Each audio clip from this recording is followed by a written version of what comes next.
Okay, greetings, brothers and sisters. Um, as far as I can tell, based on the amount of videos that YouTube has recommended me about it, this meeting with the South African president is hilarious and epic, and I'm going to cover all of it. It's going to make up a lot of this video.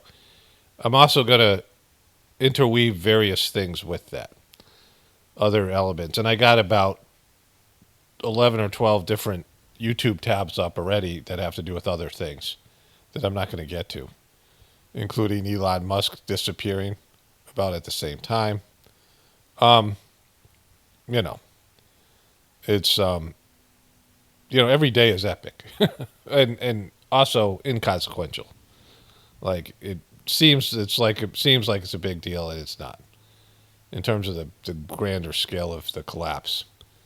But everything's more intense and more. I mean, in fact, the news just piles up. So let's start here. New intelligence suggesting Israel is making preparations to strike Iranian nuclear facilities. These officials caution it is not clear Israeli leaders have made a final decision, and there is deep disagreement within the U.S. government about the likelihood of such an attack. However, the U.S. assessment is based on both intercepted Israeli communications and on Israeli military activity, including the movement of air munitions and completion of an air exercise. One person familiar with the U.S. intelligence on these issues told us, quote, the chance of an Israeli strike on an Iranian nuclear facility has gone up significantly in recent months, and the prospect of a Trump-negotiated U.S.-Iran deal that does not remove all of Iran's uranium makes the chance of a strike more likely. My sources tonight: Jamil Jaffer, founder of the National Security Institute at George Mason University, former senior counsel to the House Intelligence Committee, and Sabrina Singh, former Sabrina Singh's in there. So bad news, right? We can consider this all pretty bad news. So this could mean World War III. Russia has a very strong alliance with Iran. Iran has crazy missiles and drones and all kinds of stuff, and things that can get through Israel's Iron Dome.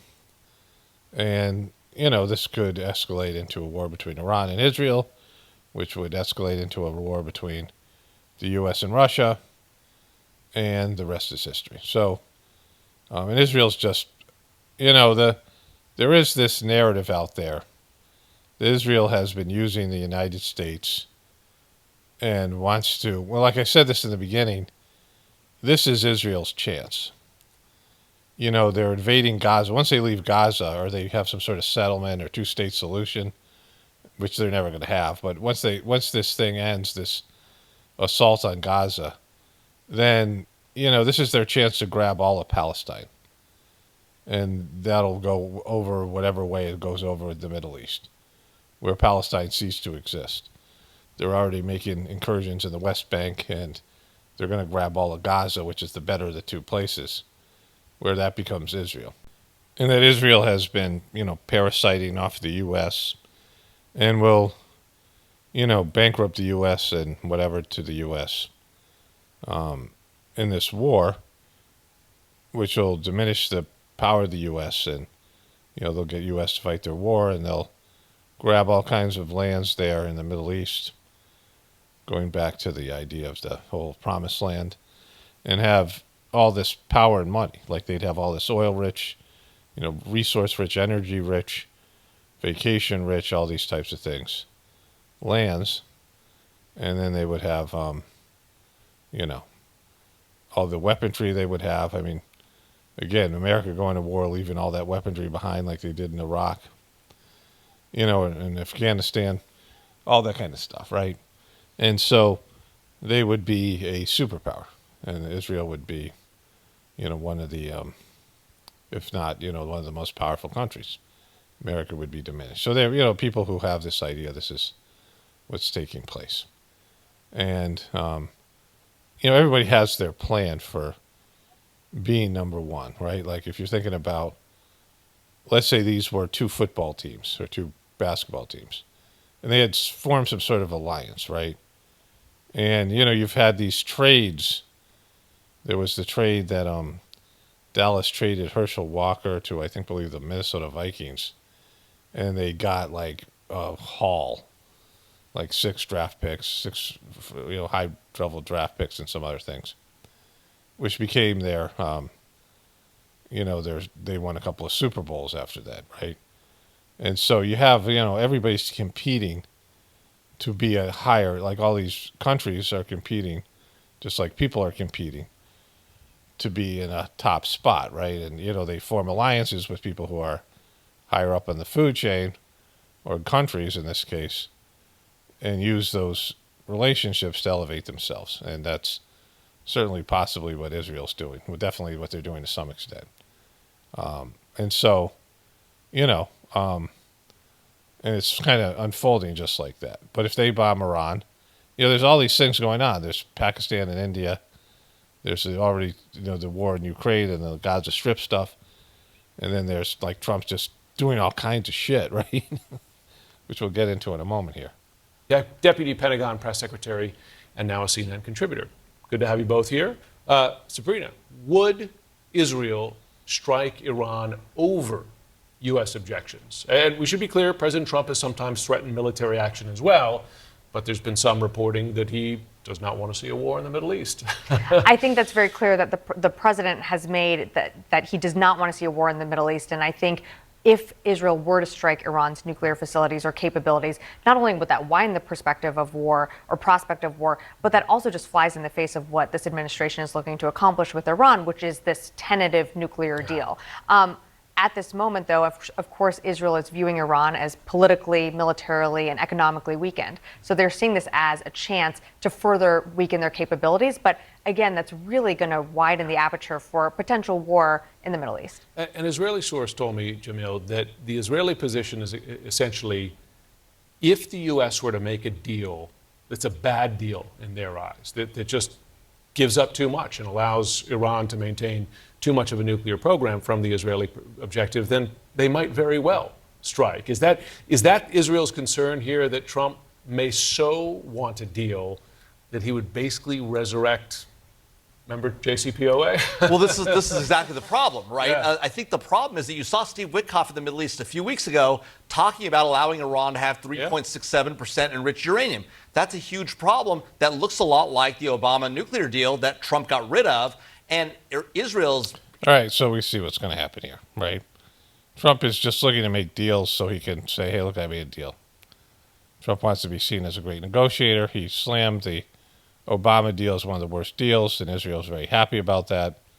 He was the greatest friend that Israel as a president they've ever had in the White House, and they thought he was going to be tougher on Iran.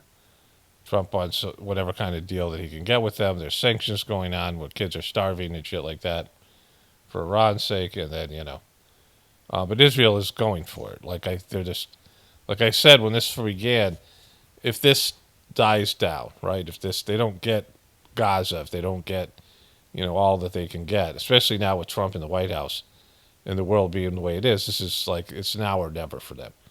Because America is going down.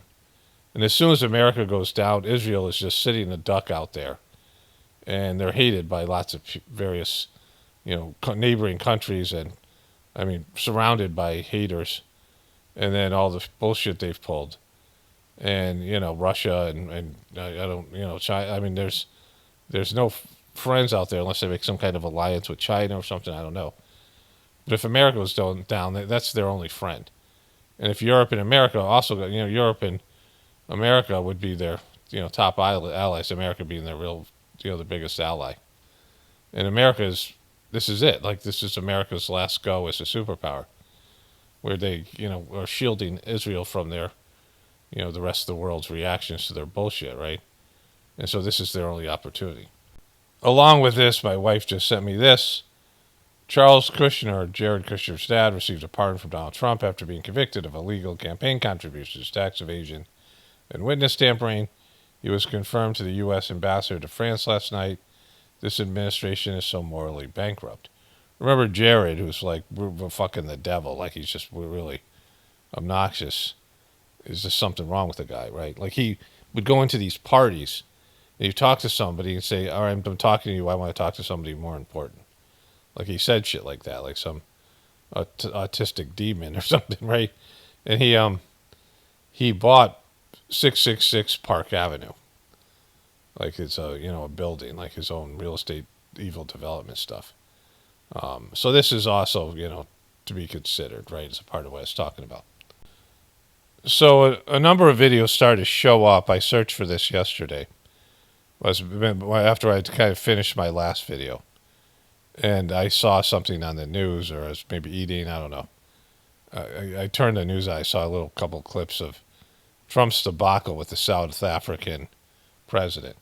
And they use these meetings to ask Trump about a lot of different things. And Trump goes off on an MSNBC reporter for daring to ask him about his corrupt deal getting a plane from Saudi Arabia. And this came up, and look at Don Lemons here. And somebody who doesn't have a real answer to something shady that he's doing. I think he's using a filter. Like his eyes look freaking dead here. And let's start from the beginning. He's got a huge forehead thing going on, and like I don't know. Like, is he using a filter? This is from Don's own channel, the Don Lemon Show. You want to see something ridiculous and some? Yeah, Don, we do, Don. Let's show us something ridiculous, Don. Somebody who doesn't have a real answer to something shady that he's doing. Watch this clip from Donald Trump. I think a Qatari jet to be used as airport. Okay, so he's going to go off on MSNBC reporter here. And it's like so silly. And we'll get to that eventually. And, I don't know how Trumpers can look themselves in a mirror and I'm not talking about people who are still faintly hopeful, but they know the guy's kind of, they see some of the flaws. But the people who are just really still thinking he's a savior. I talk about Trumpers. I'm talking about people who think that Trump is going to save us and save the country. And that he's going to make America great again. Like that fucking ship is so sailed. Like it's just ridiculous. It's totally not going to happen. I think most people can see it. Okay, so the legacy media, as this person who posted this, my wife sent me this, is, they use the talking points, right, which we all know. The Democrats aren't the solution. Like, that's the problem with people. They think there has to be a solution within a two-party system that's there to fuck you, right? It's just there to screw you over. It's there to, it's a binary system. It's a controlled system, left-right paradigm. And like everyone in the truth community should just get that. Like this was an idea that was out there for years. Alex Jones even used to talk about it before he went full shill. All those, people. Everybody kind of knew about it, but it's so easy to see now that the division is so in your face, and people are at odds with family members over bullshit fucking things that don't even really exist, that are just there for your, to grab you emotionally. And so, let's just show this. I don't know if I can talk about it. To the dramatic scene in the Oval Office today, the tense confrontation, President Trump ambushing the president of South Africa. Up next, another Oval Office meltdown, President Trump ambushing the president of South Africa. President Trump is being accused of conducting something. There's music in the background. It might make it so I can't do this whole thing. But if that happens, I have to cut out the rest of it because somebody used a song that's going to get copyrighted. Every one of these motherfuckers is going to say ambushed, right? Think of a diplomatic ambush of South Africa's president in the Oval Office. To be with you, I'm Katie Tur. President Trump orchestrated another Oval Office ambush today. Today, Donald Trump meeting with the president of South Africa and attempting to ambush and humiliate that leader. Zelensky territory, where essentially he was a bit ambushed inside the Oval Office. Felt like an ambush in there, kind of like... Felt like an ambush in there, kind of an ambush. I don't know. I just thought, when I looked at it, I said ambush. And then I was told that, use the word ambush. And I said, oh, I'll do that. The President Zelensky meeting in the Oval Office. This was an ambush. It's an ambush. It was orchestrated. Cyril Ramaphosa brought his best diplomatic self to this meeting, but nothing could have prepared him for this multimedia ambush. What started as... Okay, like I said, I got Elon Musk withdrawing and a weird interview he's involved in, which is going to be my lead story today. And it's interesting that, he's from South Africa and this whole thing happened. And so that's not going to happen today. I'm covering that tomorrow, hopefully. If something else doesn't happen, that, it's just one bombshell thing after another, right? Okay, so they're kicking out the apartheiders, the white apartheiders, right? The white abusive farmers that have ruled South Africa, and the country's a fucking mess. Violent mess. I guess they have some, resources. Africa has a lot of resources. Trump wants to make a deal. They don't look happy. Trump doesn't, Trump is a little bit racist, right? There's a lot of stuff with the liberal media. Like my wife was saying that these liberals are calling the fake Christian Barbie truther KKK Caroline or whatever her name is, which is just not accurate. Like, I don't see her as being racist. She's not, I haven't seen anything racist that she said. There's always a little bit implied racism, but that's where the liberals always go. Just like the right-wing people always go in certain directions. They're just typical attacks, right? Calling Elon Musk a Nazi and, the things that they say. And the right wing says the same thing about the liberals and socialists and, everything leads back to Soros. This kind of bullshit truther stuff. That's not real truther stuff. It's just the narratives they give to the extreme people on either side of the aisle. But Trump is a little bit, you could see when he was in The Apprentice, there was a woman who became I think an MSNBC news person that was one of the people that was vying for the apprenticeship. And there was a black guy who was a Rhodes Scholar. And you could see Trump was impressed by this guy. And they were kind of told him he's got to pick this guy because he was the obvious winner. And he picks the guy, but he says, you can share it if you want with this woman, the title of The Apprentice. And the guy kind of ignored him because, of course, he didn't want to share it. And Trump said it again. And it was really weird. Like, you could tell that it was not part of the whole script. But, and I knew it has to do with some element of, just Trump and Biden are both old guy racist, right? People who grew up in an era where, the relationship between black people and white people is different.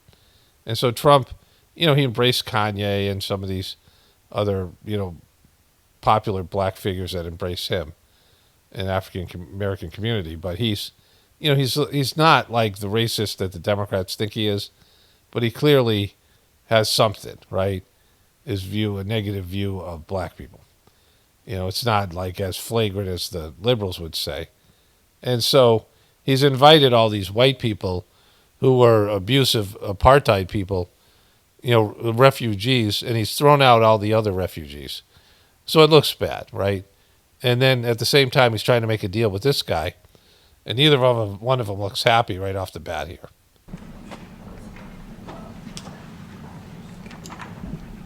Thank you very much, everyone. It's a great honor to be with the President of South Africa, President Ramaphosa. And I wonder how many times he had to practice that. He is a man who is certainly in some circles really respected, other circles a little bit less respected, like all of us, in all fairness, like all of us. We all like that. We also No, that's already a shot at the guy, right? I have a few of my friends. Ernie Els is a great golfer. He's a truly great golfer. And Gratefullness, who's another really, we call him really a great golfer too, Ernie, right? You two guys are fantastic. And he's bringing golfers in to a guy who's taken over a country that's, I have a little bit of knowledge about this, right? And Gary to the group, Gary Player. What a group of golfers South Africa's had. Yes. There must be something in the water, right? It's something good. These two guys are unbelievable. It's the water set. Yeah, Gary's Gary. And David Frost, also another one that I know is such a great one. Indeed. Was he as good a putter as they say, David? He's a putter. He's a putting machine, right? He's a putter. The guy's a fucking putter. You know, the country's falling apart. And he's going to use this, these deaths and the what's going on there, the tragedy, to throw it in the reporter's face for asking him about getting a $400 million plane, which is kind of the big highlight. We're coming to that, but there's other ones here. And the whole thing. Okay, got a phone call from my wife. Going to keep on going here. Appreciate you called. He called. I don't know where he got my number, but I picked up. He said, I want to come over and see you. He doesn't know where he got his number. I wouldn't give this motherfucker a number. Think I'm giving this guy, look at this fucking guy. Think he's got my number? Oh, this is fucking going to be epic. I mean, the guy's already said 3 times that he's controversial in some circles.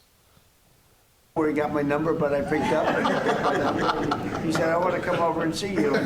That was my honor, and thank you very much for being here. You're most welcome. Thank you very much. Well, thank you very much for welcoming us to this reformed White House. I've been here before, and it looks really fantastic. I must congratulate you. Thank you. But I also thank you for allowing our delegation. This is a very mixed delegation that you've got. We've got people from government, my ministers. I've got someone from the trade union movement who we really collaborate with, and from business as well, and our sporting legends. So, there are people from different parts of the world. This guy, is and they can be a total killer, right? But they are much more, people and I wouldn't call Africa, obviously, an eastern part of the world. But, Americans are very blunt. Americans are, we don't have a lot of cultural history of, delicacy and talking our way, being delicate and not delicacy, but talking our way around things. We just say what, in a very blunt, sometimes rude. I mean, people think about Americans rude and blunt and, some of these things. And some of the European countries are known for that.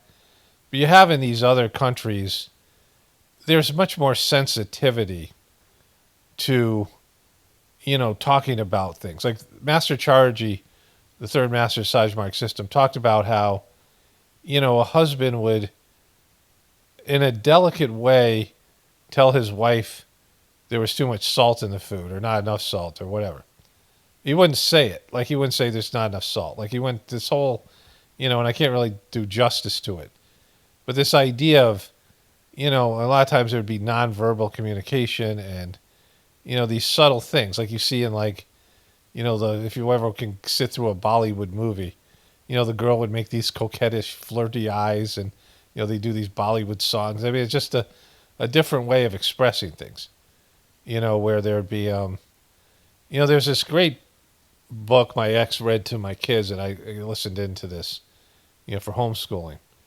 And it was a Native American woman wrote this book about Native American culture, about this girl. And her, I wish I could remember the name of the book because it was like an amazing book. And the girl liked this boy. And the boy was going through some kind of ritual where he was being, dehydrated and, some kind of pain thing that they do, some bullshit old school, ritual of, coming into manhood kind of thing. And she brought him water. But she didn't want him to know she brought him water because if they got together, which they eventually did, and he'd asked her, when he asked her, did you bring me the water? And she didn't answer him. Because then he'd be like, well, did you bring other boys water? And then, it was a whole thing. And so she, she didn't want him to know that she was a water bringer because it made her like a whore, potentially. And, it would plant some seeds of doubt in his mind or something, even though she only brought him water because she knew he was going to be her husband, some kind of thing like this, right? But, there's these ways of like talking around things that people do in these other countries. And so they're always a little bit taken aback at how blunt Americans are. And there's a freedom to us being able to do that, to being able to say what we mean and mean what we say. But also sometimes it's like, just brutal. Like, I'm not a person that talks around things. And sometimes it comes out as, given my upbringing and my family and just the kind of person I was, I had to learn to be more subtle and less forceful, just because, I mean, of certain people's feelings all the time, right? And you can see this with this guy, right? This guy is, he's coming from a completely different culture. And that's why intercultural marriages don't work very well. These arranged marriages in India, like there's those kind of marriages, Master Charji stopped doing them for anybody outside who wasn't Indian, because people just couldn't do them. Like you have to be brought up with that shit, right? You have to have faith in it. You just can't, walk into a room and say, hey, there's your wife over there, right? Americans just can't get with that, right? There's all this freedom of choice and all these things. They don't have faith in somebody like that, even if they do have faith in a person being on a higher level. And so, the cultural differences always take down these marriages because they communicate differently. People communicate differently. And you can see that with this guy already. When I spoke to you, you said, yes, come along and bring Gary Player, bring any else, and Retief person. I brought the two of them. Gary Player, I spoke to him, and he said, look, I'm getting rather on in my years, but wishes us luck in this discussion. What happened to Gary? You fucking didn't bring Gary. You didn't bring Gary. What fucking happened to Gary? I thought Gary was going to be here. Fuck. I told you to bring Gary. You didn't bring Gary.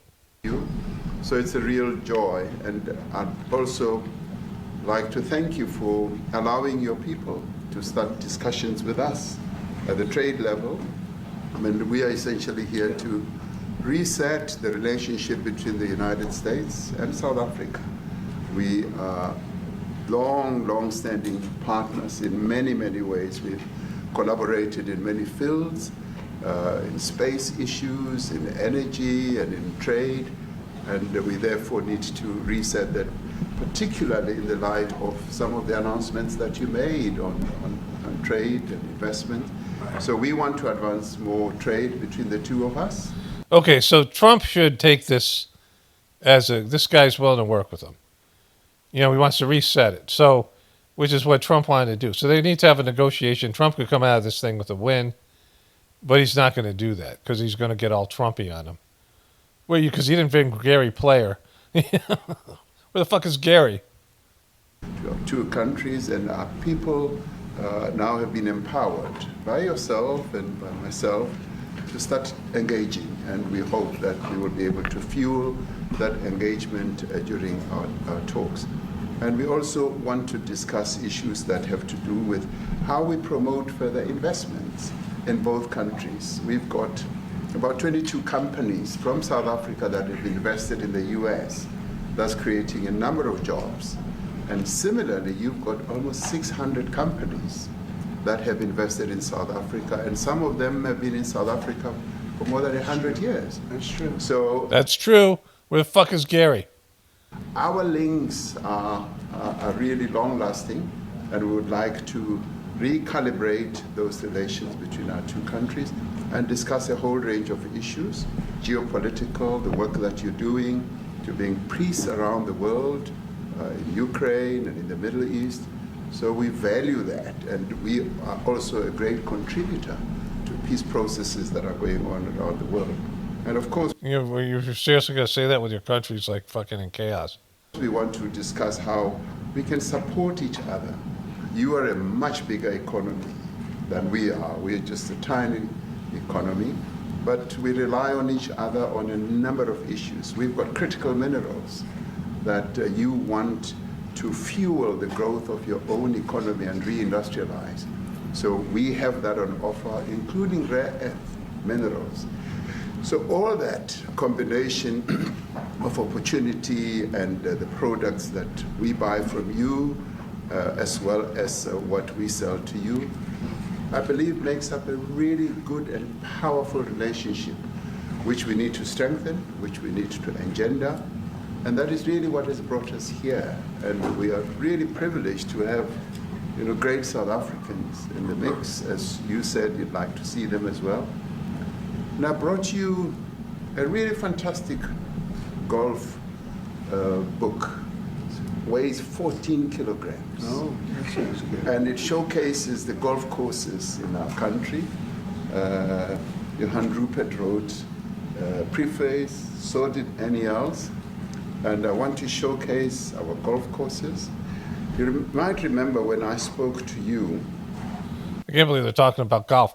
When Trump's going to attack an MSNBC reporter, which is one of the big highlights, they're talking about golf. Like he's tries to shit on the reporter and use like emotional blackmail to say, we're talking about all these dead people and you're bringing up fucking airplanes, which is totally fucked on his part. Like, I mean, he's a fucking moron. He's Trump. Like, there's nobody this, like, inappropriate.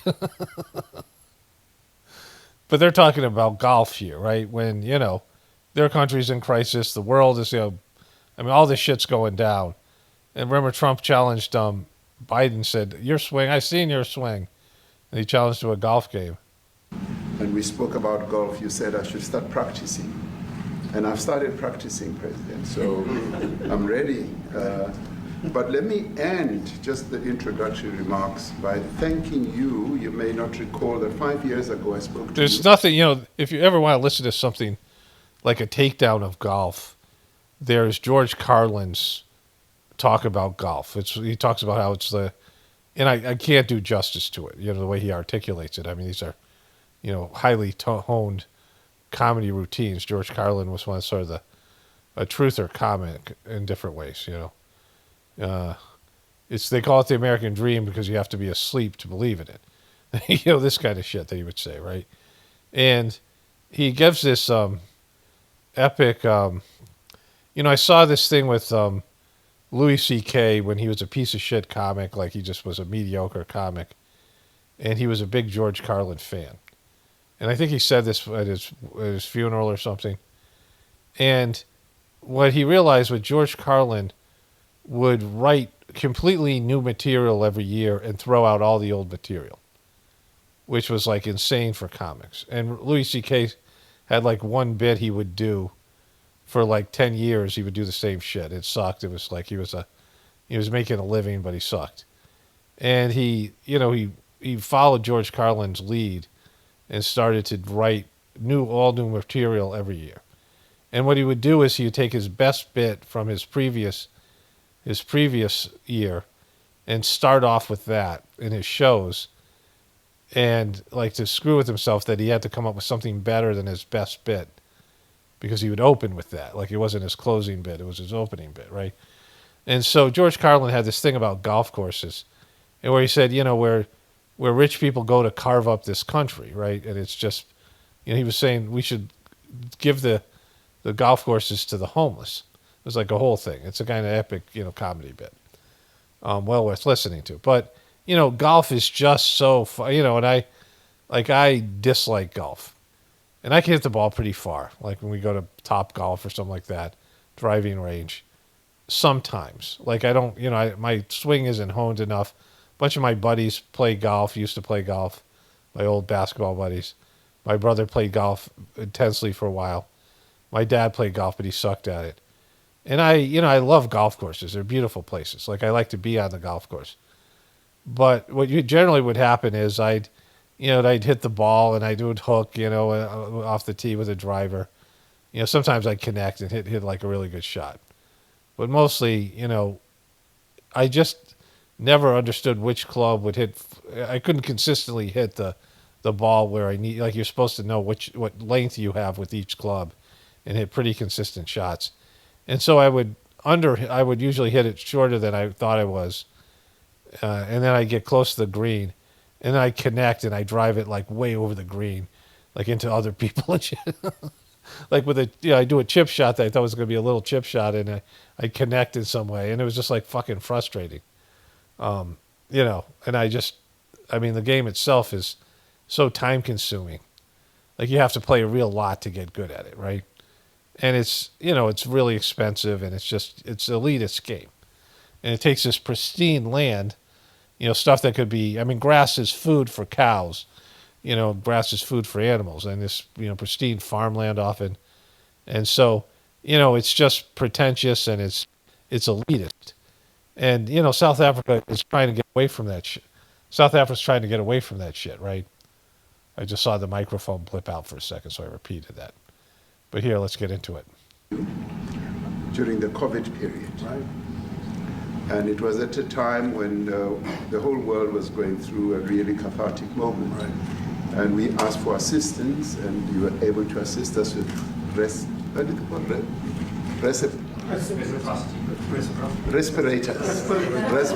Oh, he gave him fucking respirators. Oh, he gave him fucking... So you were trying to genocide him, right, Trump? He gave him those fucking desperators. He gave him desperators. Respirators, and you kept to your word, and you delivered respirators to us. And thanks a lot, because 9 out of 10 people died on them, so that was fucking great. Have as many in our country, and it really helped to reduce our population, to help us deal with COVID. So I'm here also to say thank you and to thank the people of America for giving those desperators. Helped us during a really difficult time. Being the small economy that we are, we needed help from around the world. And you were there to provide that. So thank you very much. I remember the call. Yeah. We sent 150 respirators. We became the respirator king. We started making them. Nobody had. Yeah, nobody had because he fucking killed people. 9 out of 10 people died on those motherfucking things, and they were not helpful. And I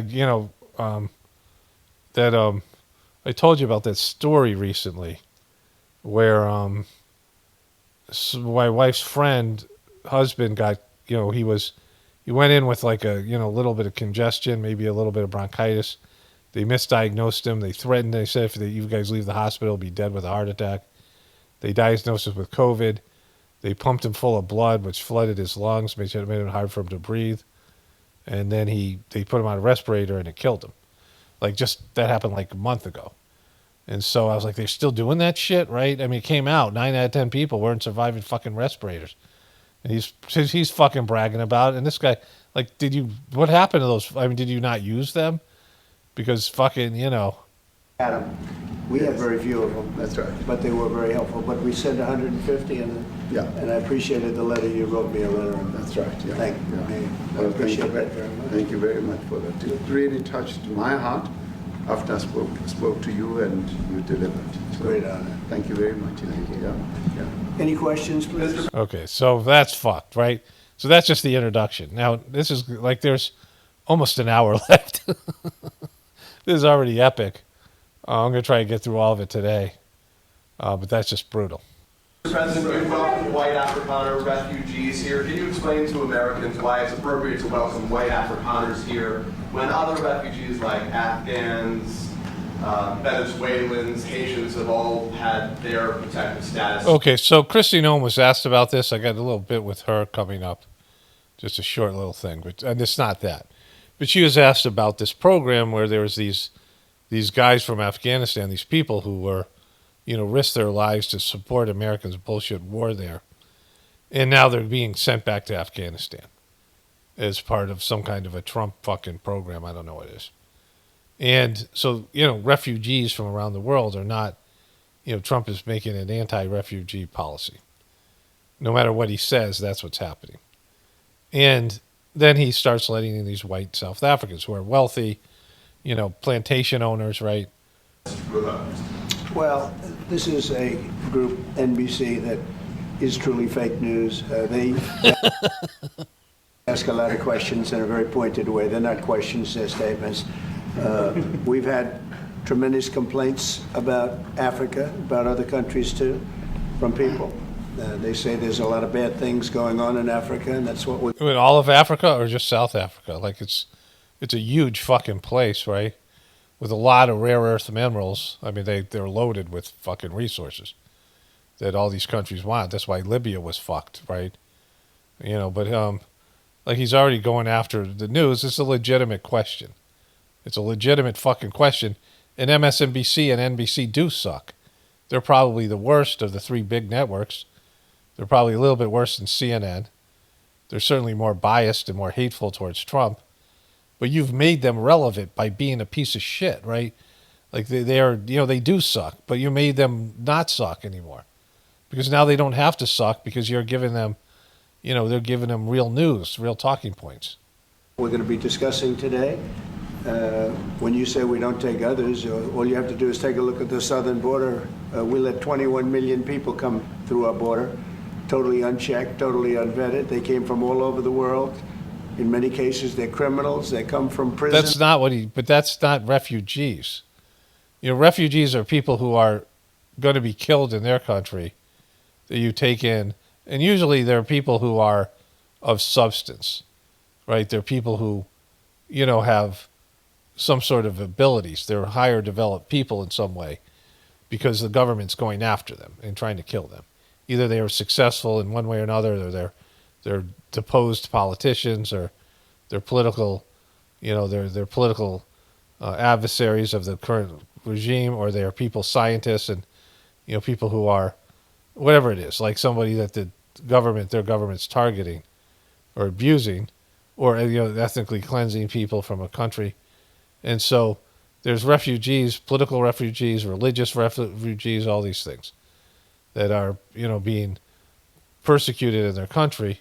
And many times these people are educated and they have value in terms of they can bring things here. But oftentimes they're like doctors in their country and they have to be a janitor here, right, in America. But they're happy to do it because they'd be dead otherwise. And so there's refugees that leave their country, and America has, taken some of them in. It's whatever it is. There's like whole groups that are about this thing. I don't know. I don't know what to say about it. My own, each case is probably different. But, Trump is stopping that shit, which of course he is, because that's part of his whole deal. But he's taken in these white guys who are really wealthy and are part of the abusive apartheid history. But those are Trump's people, right? Those are the golf playing, rich guys that are Trump's people, like Trump. And of course, Elon Musk is part of that shit, right? He comes from South Africa. They come from mental institutions. They come from street gangs. They're drug dealers. So don't say that we didn't take them. We take them. We're trying to get them out as fast as we can. That's not what we're talking about. There's a difference between immigrants and refugees. And we're doing record business on that. And we just won a big case. Record business. Allowed to send back hundreds of criminals to Venezuela. Just won that today in the Supreme Court. I'm happy to hear. But we do have a lot of people are very concerned with regard to South Africa, and that's really the purpose of the meeting, and we'll see how that turns out. Well, it's your purpose. The guy's purpose, the president of South Africa's purpose, is to cut a business deal, which would be in your best interest to do because of your terrorist bullshit. But he's got a different agenda, right? That's where the ambush shit's coming up. But we have many people that feel they're being persecuted, and they're coming to the United States. So we take from many locations if we feel there's persecution or if they're white guys and they're rich, like if they play golf. Side going on, and we had a lot of people. I must tell you, Mr. President, we have had a tremendous number of people, especially since they've seen this. Generally, they're white farmers, and they're fleeing South Africa, and it's a very sad thing to see. But Trump thinks he knows more about this than this guy. He's just talked to a few people. He's not curious, doesn't go in depth. He's favoring the white farmers, which are really plantation owners, right? I hope we can have an explanation of that, because I know you don't want that. It's a kind of a different meeting. Normally we have meetings, we talk about trade, and we'll be talking about trade and other things. But that certainly will be a subject that comes up. Yeah. Yes, please. Brian? Thank you very much. I'd like to get your thoughts on Letitia James. Director Polte, according to him, Letitia James says that the alleged mortgage fraud was simply a mistake. I want to get your thoughts on that. She put down that her father was her husband in order, and this is very similar to, I guess, the false attacks they had on here.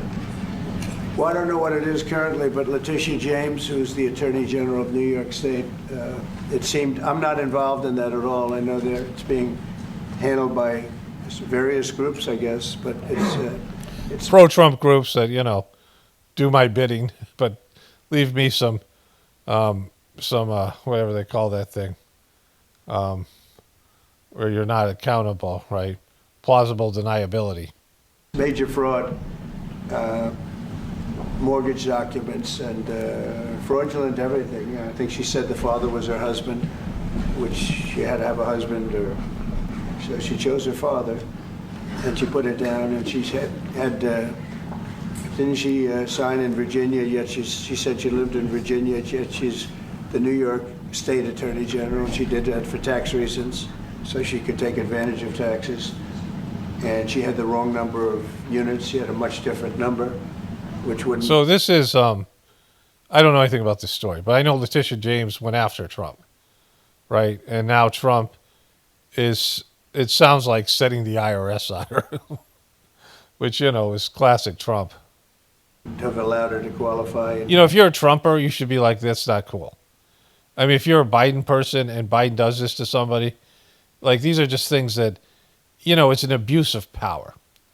It's taking something that you're not supposed to do, you know, in terms of, you know, like somebody who's gone, like you look as an enemy has gone after you, and you use your power. Like, he's thinking, all right, they did this to him. You know, they abused their power and they went after him. But Trump did real shit, right? And it sounds like she's done some real shit here too. But Trump is very vindictive. And, you know, I mean, he's doing this all across the board. And it's not cool. You know, it's the wrong way to go about it because, you know, when a Democrat gets back in there, they're going to go after all these Trumpers. I mean, there's all these lawsuits that are involved now. The Democrats are going to own the House and the Senate in 2 years. I mean, that's probably pretty much a done deal. The only issue with that be how many elections there are, how many senators are up for re-election. You know, they do every 6 years. With the House of Representatives, these, you know, there are big shifts in the midterms. And after that, there'll be probably a Democratic president if there's fucking America left like we know it in 4 years. Like, it's just, like, that's where we're living in. And it's just going to come back on all those people. You know, when you cross the line, then they'll do the same thing to you. I was saying this about Biden when he went after social media. You know, they're doing things that are going to be done to them, right? And that's, you know, I mean, that's the worst kind of situation where the power goes back and forth, and it's just, you know, it's an arms race, and just who can cross more and more of an ethical line, right? And scam the government. So I don't know. I think she's very bad for New York, but I really don't know too much about it. But I appreciate the question. Yes, thank you very much. Yes. Mr. President, for you to be convinced that there's no genocide. Please. Thank you, Mr. President. So May 25th will be the celebration of Africa Day, which pretty much a lot of celebration will be taking place around the world, including here in the United States.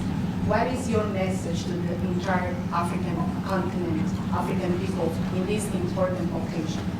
Well, I want to see peace, and I want to see happiness. I want to see health, and you know, you have incredible land. There's tremendous value. A lot of countries don't have that value in the land. The value you have, you know, we have a situation. I think you probably heard about it. We've done through some very talented people, helped settle a war that's been raging for years.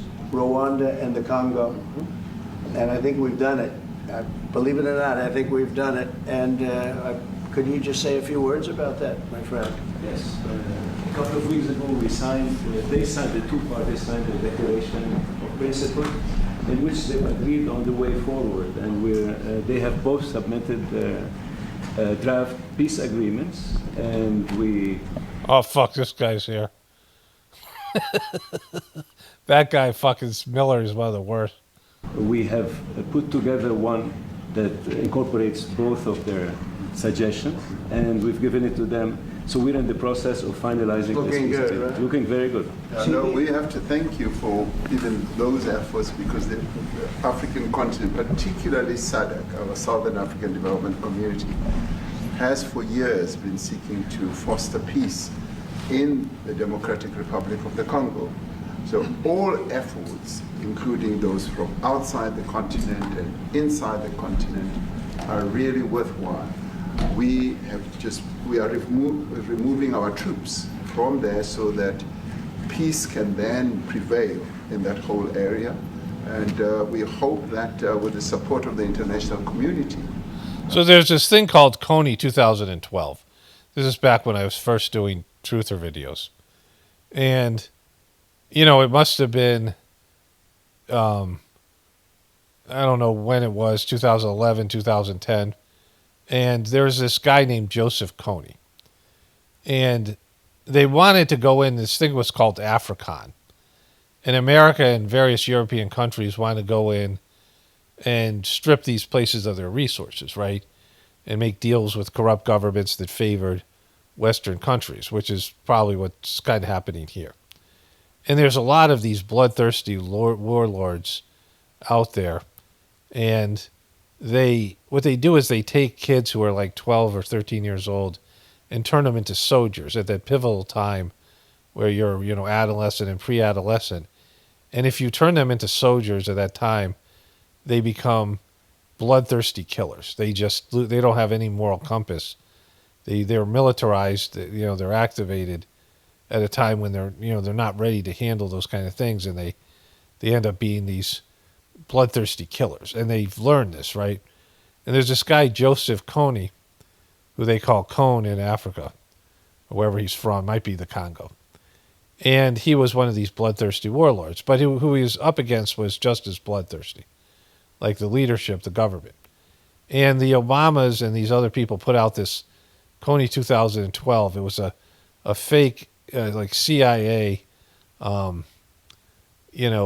propaganda film. And it went around the internet like it got millions of views in the first hour. And everyone was watching it. And then the truth community just started to destroy it. And all these people came forward and said it was complete bullshit. And there's this guy named Jason something or other. And he showed his family. He's trying to talk to his son and explain to him how Coney's this bad guy. And, it was a well-made, crafted piece of propaganda. I just talked about Edward Bernays' propaganda.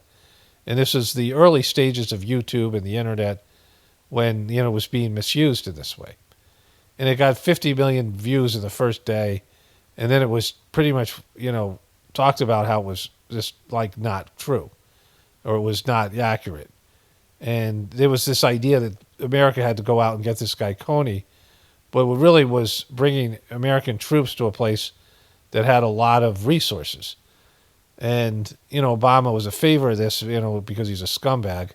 He pretends to be like for Africa and he's got African ancestry. But really what they all wanted to do was exploit the riches of Africa and steal it from the people, make a favorable deal for America. And the guy who ran, this guy Jason, who was the face of Coney 2012, had a meltdown. And he, he looked like he was like very gay. And he was in the middle of an intersection, butt naked, talking to himself in a very hysterical way. And, in a way that you think he was like a gay dude, even though they promoted him as a father. And he had a psychological breakdown, right? Like right when this was happening because of all the scrutiny he was getting and the whole thing. It fell apart, right?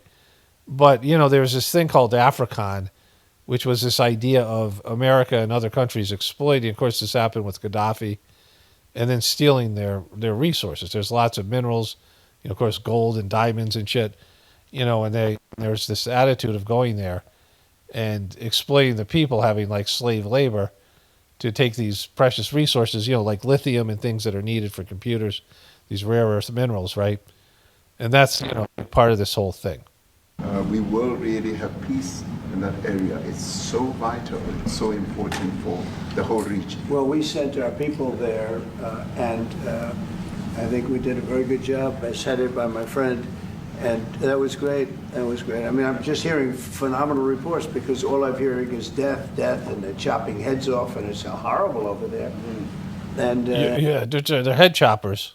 It was really. They got like these pygmies over there. These got these little people, these little motherfuckers. They chop heads off and shit. Gorillas and shit in there. There's this thing that's going around the internet. Could 100 men beat one gorilla? Gorillas aren't really, they're big and they're strong, but they're not really that aggressive. They do a lot of like posturing. There's a bunch of chimpanzees that killed all these gorillas. Like, the chimpanzees are much smaller, but they're more aggressive, right? Anyways, I don't fucking go with that.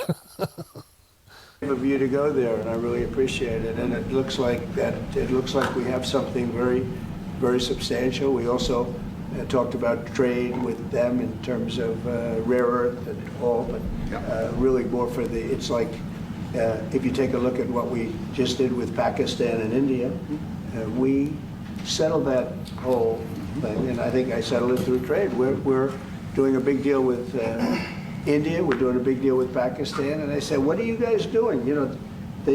Somebody had to be the last one to shoot. But the shooting was getting worse and worse, bigger and bigger, deeper and deeper into the countries. And we spoke to them, and I think I hate to say we got it settled, and then 2 days later, something happens, and they say it's Trump's fault. But Pakistan is... they're always blaming Trump. Who's this guy Trump they're always speaking of? Some excellent people and some really good, a great leader. And India is my friend, Modi.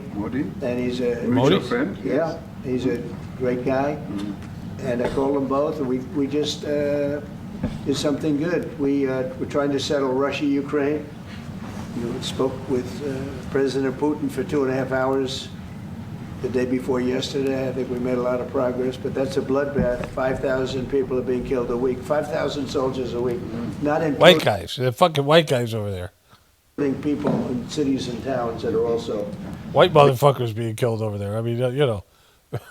being killed. So we're trying to help. And it doesn't affect us. It's not our people. It's not our soldiers. But they're white, but they're not Americans. It's Ukraine and it's Russia, but if we can save 5,000 souls, we'll do it. We're pretty good at it.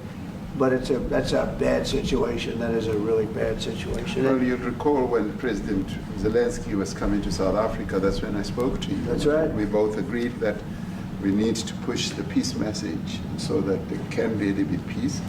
And we've been involved in the Ukraine-Russia conflict for quite a while. So my Minister of State Security here, we've been dealing with them, the exchange of children who were taken away, going through names and addresses and all that. So we've been invested in that whole process as well. Fuck, that sounds like human trafficking.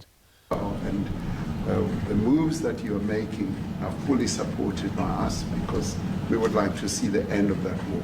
That's true. I called Zelensky, and they said, he's in South Africa. I said, what the hell is he doing in South Africa? Look, don't give that guy my number, Zelensky. I don't want that fucking guy talking. Don't give him my number. To us? Why don't you hook up with Gary Player while you're there? That's a strange one. I said, what are you doing in South Africa? Yes. That's a strange one. Where's He's Gary? trying to make peace. We taking him. We were lucky because we had the great Nelson Mandela, who taught us how to create peace, to make peace. So we were imparting. There's a whole other counter story about Mandela and the truth community. I didn't get into it that much, but some shady shit. Like, again, it's just, truth or narratives. Some of those lessons to him, some of those learnings. And I specifically mentioned to him that this is how Nelson Mandela taught us that when you want to have a peace in a country, do it on an unconditional basis and sit down and talk. And that's precisely... That's why you're killing farmers. You're killing the plantation owners. What I'm sure he's going to heed. Well, we're going to see what happens with that when there's a lot of hatred. There's a lot of death. It's a bloodbath. It is. I get the unfortunately. I get the satellite pictures of that field, of that killing field.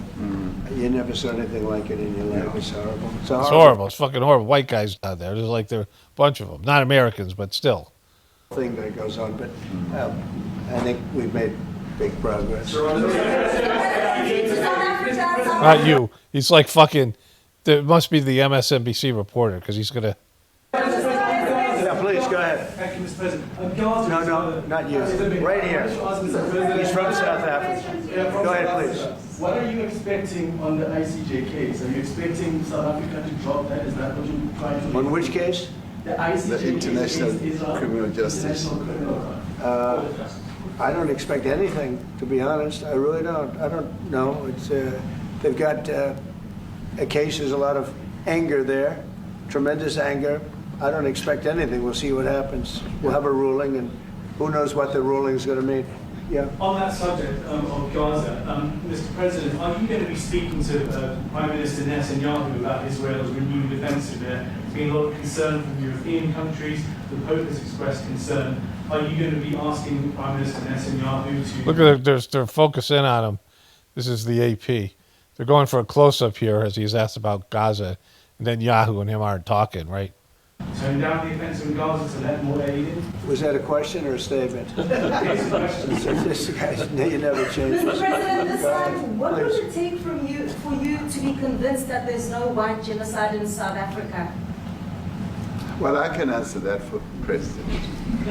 It's for him. No, seriously. I'd rather have him answer. Yeah, I'd rather answer that. It will be. Our president will respond to you. Yeah, Thank you, Mr. President. It will take President Trump listening to the voices of South Africans, some of whom are his good friends, like those who are here.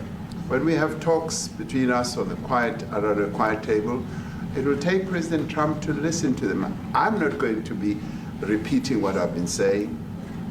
I would say if there was Afrikaner farmer genocide, I can bet you these three gentlemen would not be here, including my Minister of Agriculture. He would not be with me.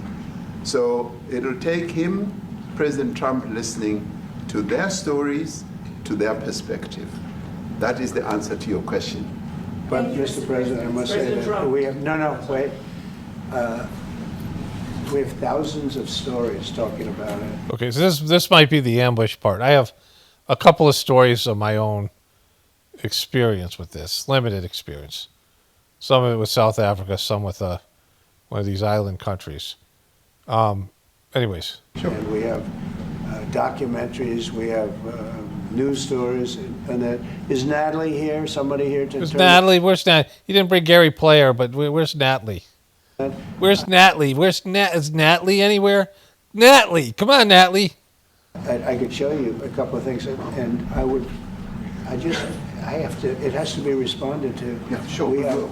Let me see the articles, please, if you would, and turn the lights down. Fuck, this is the ambush part. Turn the lights down, and just put this on. It's right behind you. Johan. There's nothing this parliament can do. With or without you, people are going to occupy land. We require no permission from you, from the president, from no one.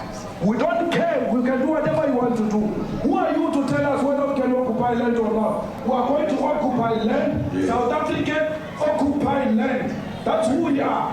Whatever we want to do, we can withdraw my membership from this useless parliament. Yes, honorable member. Must never be scared to kill. A revolution demands that at some point there must be killing, because the killing is part of a revolutionary act. Shoot to kill Gaza, kill the poor, the farmer, kill the poor, the farmer. I wish Trump would do his dance. The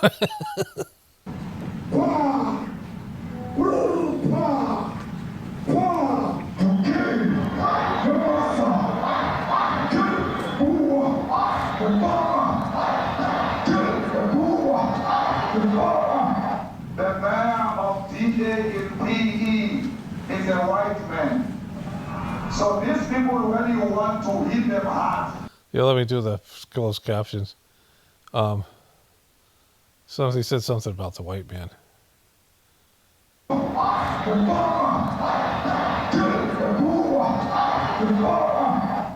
man of DJ in PE is a white man. The former mayor of DG is PE and a white man. So these people, when you want to hit them hard, go after a white man.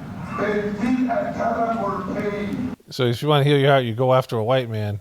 Because you have turned a white man. Not because Mashawa and Suni will not be touched. They will be touched, no one. But we're starting with this whiteness. We're cutting the throat of whiteness. You're cutting the throat of whiteness. Trump's not hearing any of that shit. Like, it's Trump, you know, because Trump's a white guy. Trump ain't hearing that shit.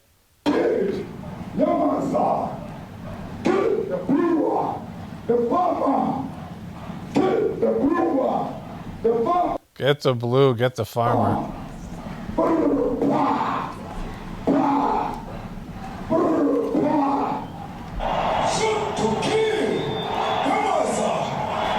Shoot to come, shoot to kill. Come, sir, kill the poor. The farmer, kill the poor.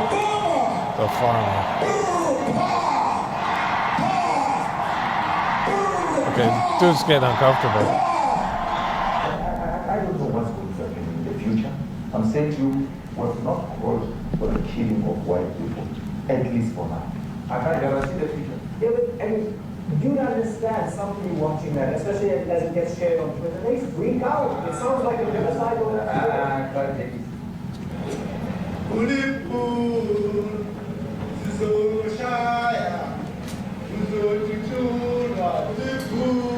Look at you.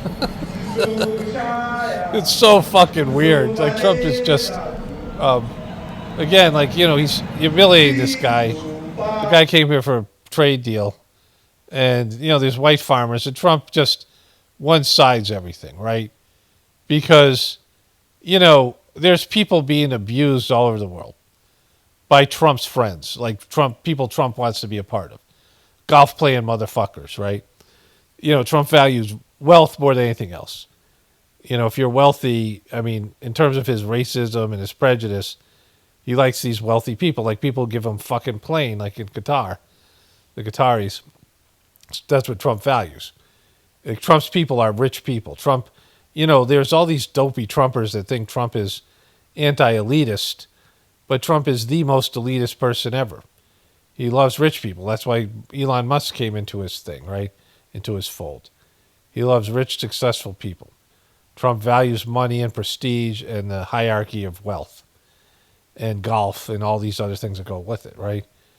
And, you know, Trump isn't for the people. Like, he never is. And so, you know, these farmers are on plantations. Let's watch a little bit more of this then I'll...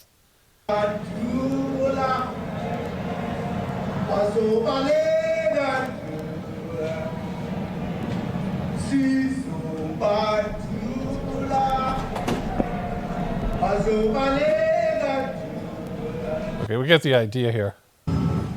There's the articles. Mr. President? I've never seen anything like it. Let's go back. Both sides of the road you have crosses. Over 1,000 of white farmers, and those cars are like... Let's just go back a little bit farther here. Now this is very bad. These are burial sites right here. Burial sites. Over 1,000 of white farmers, and those cars are lined up to pay love on a Sunday morning. Each one of those white things you see is a cross. For a white guy. I mean, those are white people buried there. And there's approximately 1,000 of them. They're all white farmers, the family of white farmers. And those cars aren't driving. They're stopped there to pay respects to their family member who was killed. And it's a terrible sight. I've never seen anything like it. I mean, they're white people. They're killing like fucking white people there and shit. I mean, I never seen anything like that. I mean, it's white. It's like white people. Both sides of the road, you have crosses. Crosses everywhere with white, like white bodies. What was once white bodies in the ground.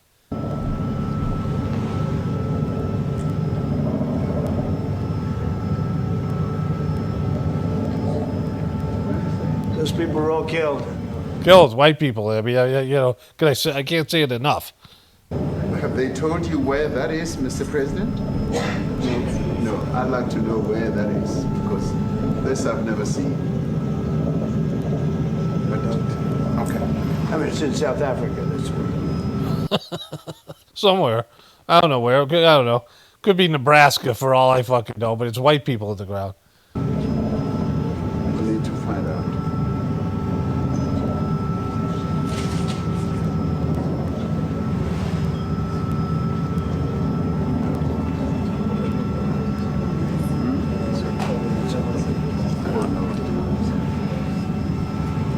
There's a great movie out of South Africa called something the Nine.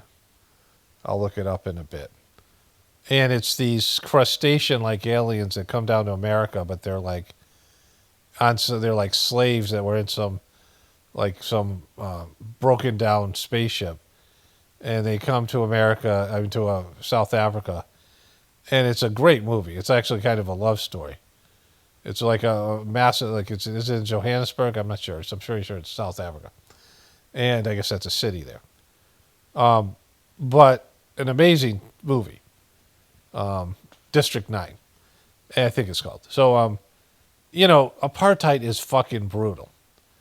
And there's a difference between black people that came to America who are enslaved, who were brought there as slaves, and white people who invade a country and occupy it and abuse the people, right? Like there's minorities, both white people in South Africa and black people in America are minority populations, but they're completely different because the ancestors of the white people, they're invaders, right? They're colonizers, and they've done so much damage and killed so many black people there. And I know of this. I mean, we know this. This is a known thing, right? It wasn't like they were going there. They were going there to steal their resources. So that's what colonization was, right? And you can justify it based in some, racist theory that one group is more powerful, or that all people suck and, all people take slaves and all people abuse each other, and so we're just the king abusers. Like you can justify it one way or another.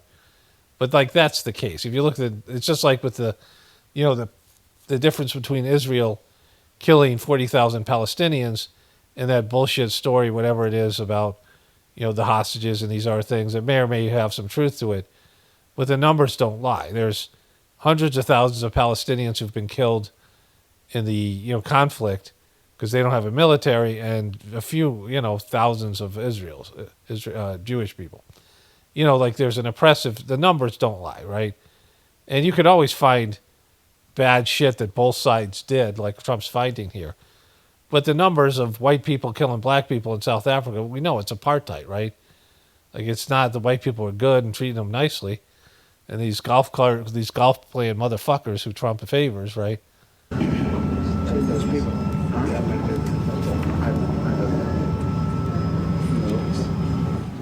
Okay. Look, J.D. Vance has some articles. Mr. President, the Pentagon announced that it would be accepting a Qatari jet to be used as Air Force One. What are you talking about? What are you talking about? You to get out of here. What does this have to do with the Qatari jet? They're giving the United States Air Force a jet, okay? And it's a great thing. We're talking about a lot of other things. Dead white people. Can you even see? We're talking about fucking dead white people here. And you're talking about fucking Qatari jets? Yeah, so what? I took a jet from the Qataris. So what?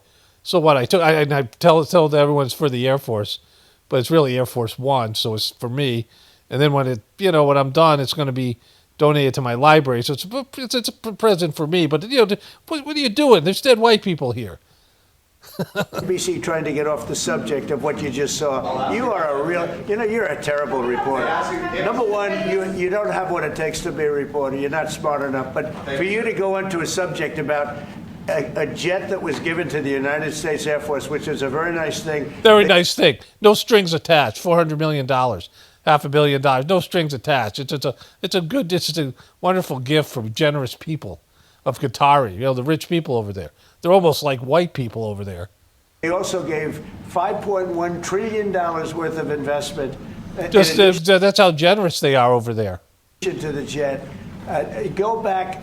You ought to go back to your studio at NBC because Brian Roberts and the people that run that place, they ought to be investigated. They are. Yeah, exactly. We're gonna send the IRS on you motherfuckers. You guys, I'm trying to talk about dead white people, and you're talking about some conflict of interest bullshit story where I'm getting a really nice jet. And why shouldn't I get a really nice jet? I mean, look at all the good I'm doing. I'm fucking putting out fires all over the place. I'm fucking starving peace in the Congo and fucking Ukraine and, fuck Israel's thing. That's, that's beyond my control. But the rest of this thing, I'm doing it, right? I'm fucking doing it. I'm sitting here and, I got you're embarrassing me in front of these famous golfers with your bullshit story of conflict of interest. You should be investigated. You should be fucking thrown in jail. Throw this motherfucker in El Salvador. Get this guy in a fucking plane to El Salvador. So terrible the way you run that network, and you're a disgrace. No more questions from you. Go ahead. No more questions from you, buddy. No more soup for you. No more fucking soup for you, bro. You asked too many questions. Fucking thing. We're talking about dead white people here, for Christ's sakes. Go ahead, talk about that. His name is Peter something. He's a terrible reporter. Peter something. Fucking somebody shoot Peter something. Somebody beat the shit out of Peter something. I'm trying to talk about dead white people. He's asking me about fucking my new fancy jet. Like, wouldn't you take a fancy jet if you were offered by the Qataris? Yeah, fuck yeah, I'll take a jet. Who's gonna refuse a private jet? You, Peter? No, fuck you, Peter. Quiet. Get out of here. Somebody put a fucking sock in that motherfucker's mouth. We're talking. Where else? Take one of your covers on your golf clubs and put it in this motherfucker's mouth over here. He's got to shut him up from his NBC. Get them the fuck out of here. Let's go. Thank you so much, President Trump. Alex Lassell from EMCA in South Africa. Thank you very much. Thank you very much. What would you like President Ramaphosa to do about the situation that we've just seen on the screen? I don't know. Look, these are articles over the last few days. Doesn't look like an article. Of people. White people. Death. White people. Look, there's white people all over the place. Death. Daily Mail. I don't know. I don't know if that's death, but it looks like fucking white people. There's white people here. White South Africans are fleeing because of the violence and racist laws. And this is all, I'll give these to you. So when you say, what would I like to do? I don't know what to do. Look at this. White South African couples say that they were attacked violently. President Trump, when will you go and see for yourself if it is?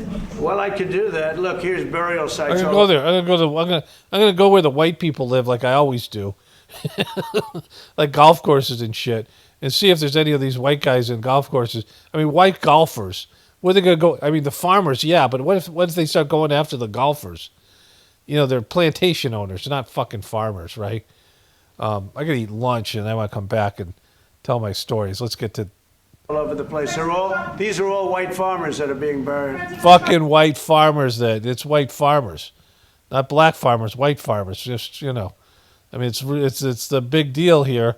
And again, what if it was white golfers? If it's farmers first and golfers next, before you know it, they'll be going after Gary fucking Player. Maybe Gary Player's dead. Maybe that's why Gary didn't come. Maybe this guy's lying to me. I told you I didn't give him my number for a reason. Maybe they killed Gary. Where's fucking Gary? Fucking Gary's somewhere over there, dead. They're going after white golfers now. They beat Gary to death with his 9-iron.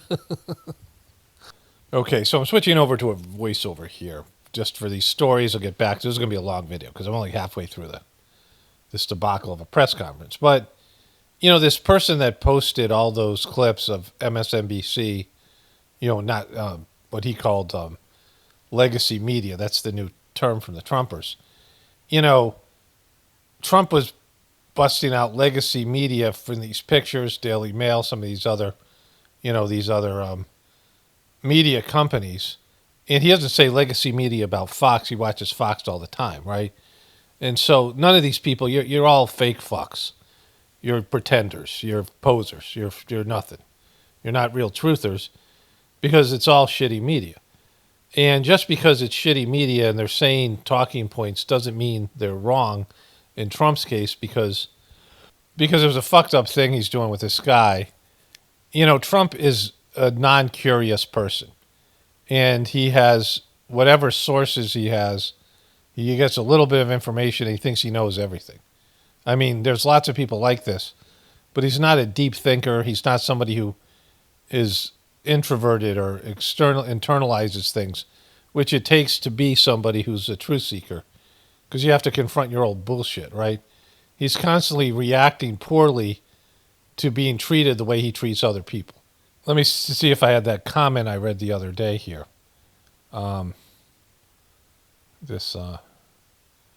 Here, let's go to the thing here. Scrolling down. Yeah, it's still here. Paul, Walmart's profits are marginal. Also, Paul, Walmart made billions of dollars profits last year. I read this whole thing.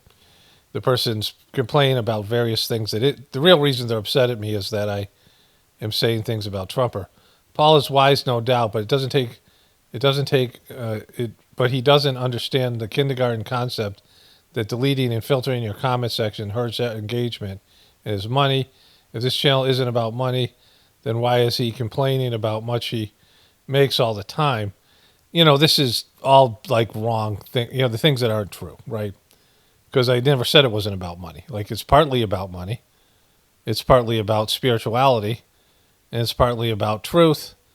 And it's partly about comedy, right? But it's a job. And so, so none of these things are valid, right? But the person's really upset by this stuff here. I've never seen somebody so thin-skinned.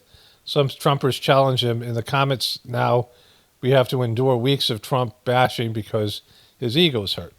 There's nobody more thin-skinned than Trump. See, I can read that comment without reacting to it, because I don't think I'm close to perfect. Like, I don't have internal dialogue. I don't have this stuff where I'm saying, "Oh, you're such a great person," and I don't have any of that shit.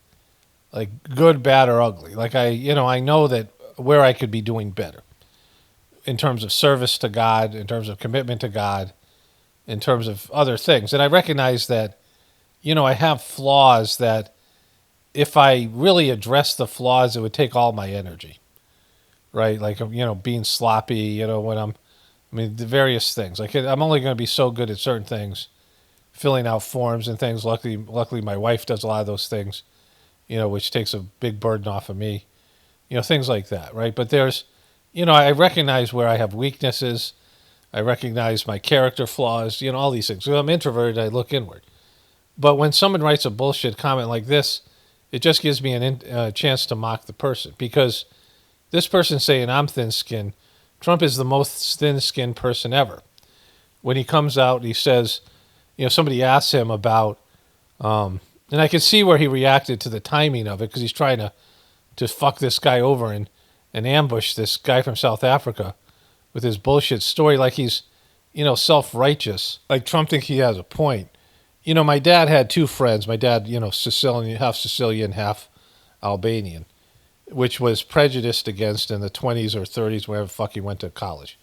And he went to Rutgers College, and he hung out with two Jewish guys. And one of them I kind of remember. The other one was this guy named Bob Satter, who was a judge.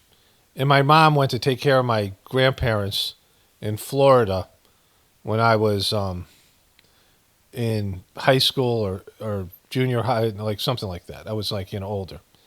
And we went over to the Satter's house. Maybe I was 10 or 11, I don't know. And for a dinner.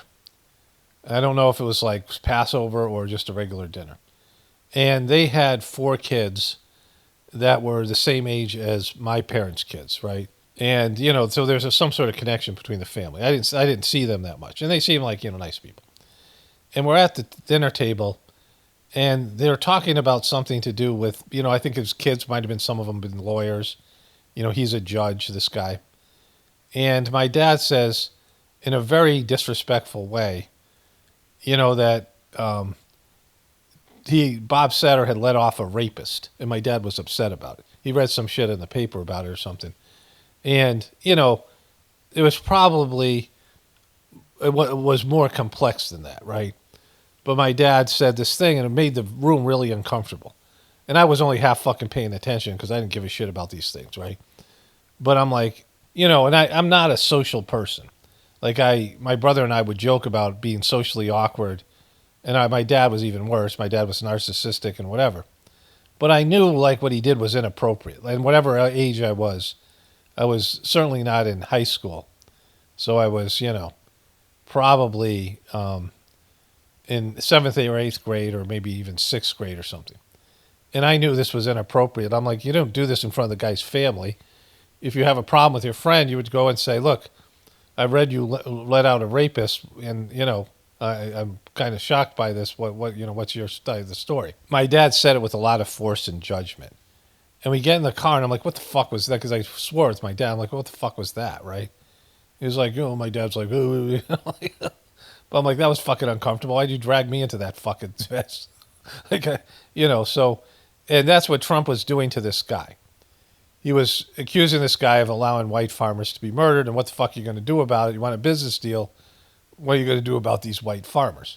So, the South Africa apartheid is one of the worst things, right? It's been well known. It's been a celebrity cause like Bono and Peter Gabriel and people have gone there. It's well known that white farmers went down there, and we're such a minority, they had to do, a lot of abuse and killing. And so I asked the AI about just to come up with numbers. It's hard to do this because, the numbers aren't accurately reported by the powerful governments. But it says political violence and truth and reconciliation established in the post-apartheid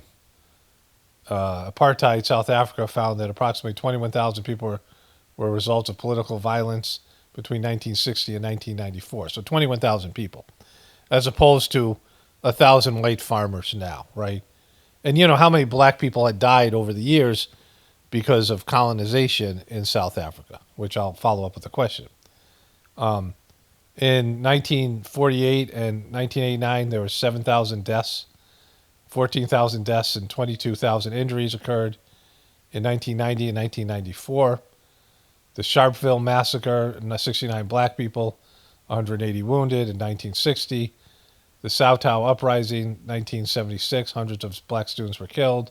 Langa massacre, 20 black people killed by police, 45 black residents killed in 1992. 1985 was the previous one.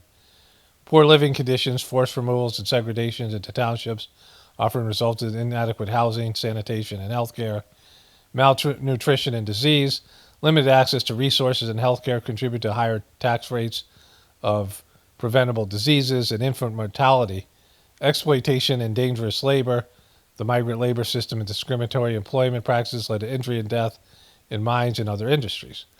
Unrecorded deaths, many deaths in particular in remote areas or during times of intense repression, may have gone unrecorded. So really they don't know, right? But there's far more black people than white people killed there. And there's also Indians there, and there's a prejudicial shit there, right? There's a whole thing.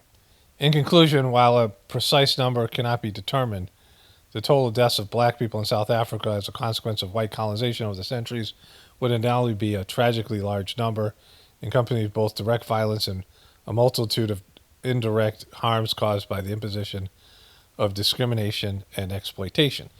So we can all agree, I mean, there might be some white people that are defensive about this kind of stuff, but we can all agree that white people came to Africa to exploit these people. And, only the really most dense Christians who say, well, we were bringing Christ to them because of their bullshit belief in the biblical idea of John 3:16, where only Christians go to heaven, like the heaven that doesn't exist, and not in the way that Christians think about it, and that only people who surrender to Jesus, accept Jesus as their Lord and Savior, go to heaven.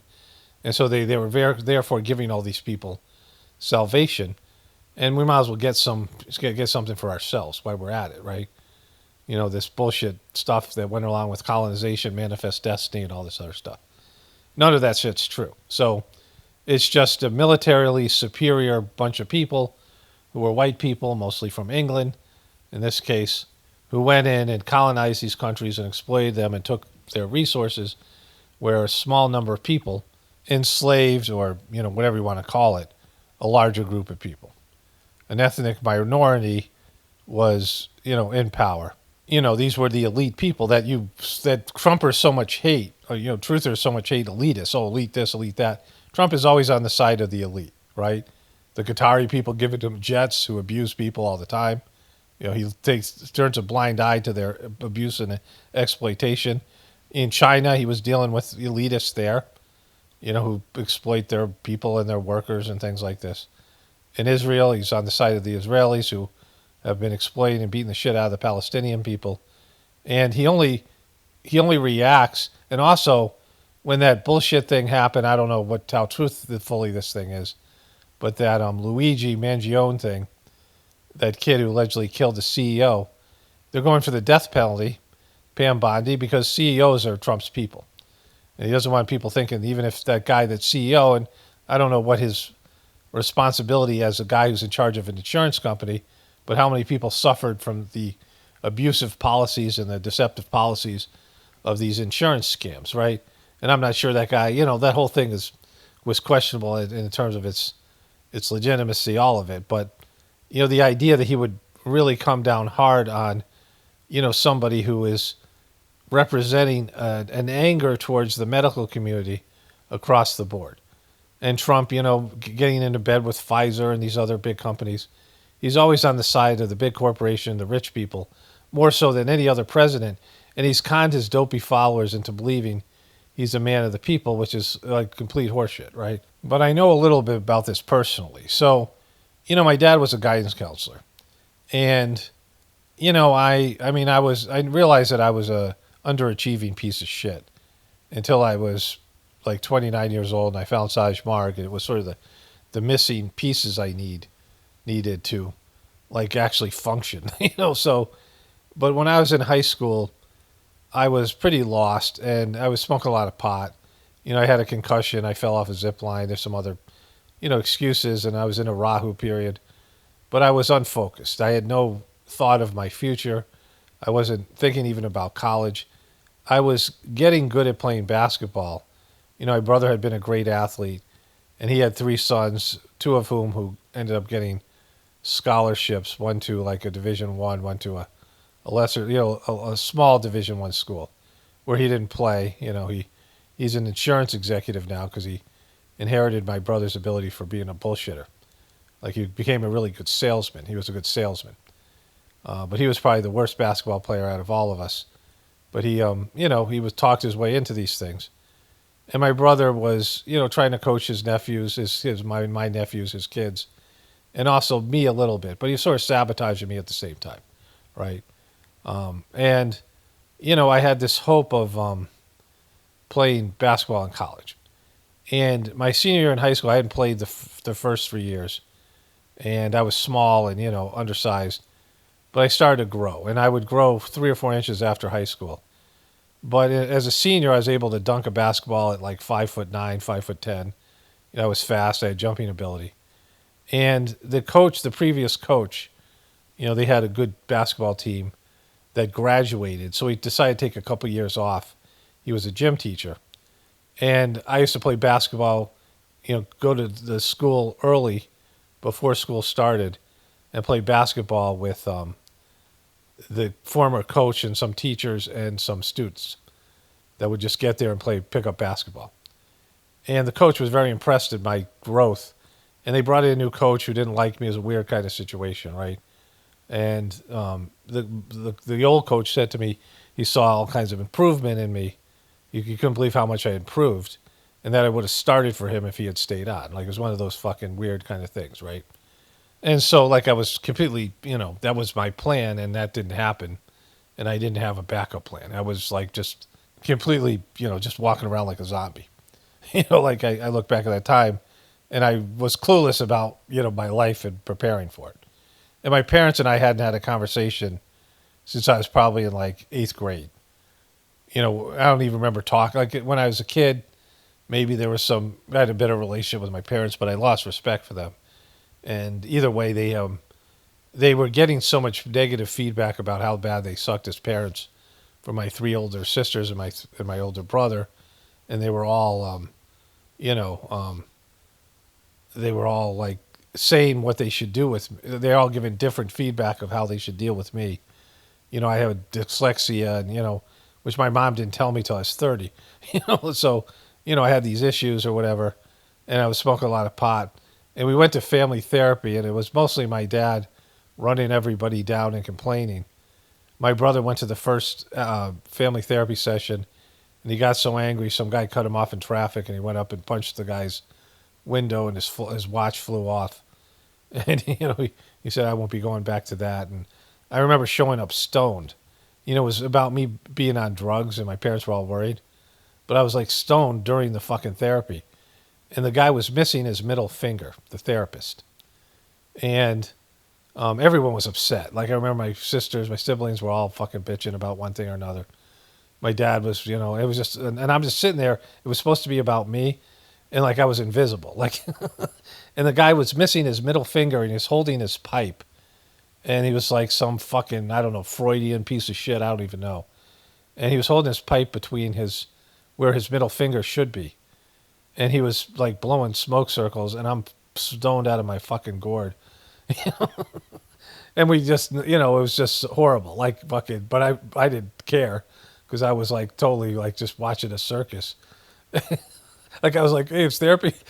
When are we going to therapy?" I want to go. Where's my bong? Like fucking. It was like, "Where's my popcorn?" or whatever. So, but anyways, I didn't have any conversations with my parents. So I graduated high school, and my dad was a guidance counselor, and my best friend from high school got my dad to write him a letter of recommendation, which I was, barely aware of.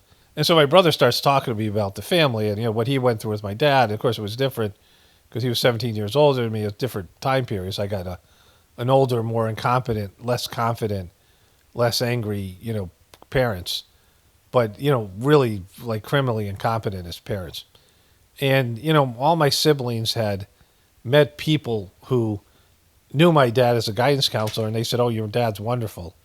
He got me into this school and that school." But he didn't do anything like for any of his kids.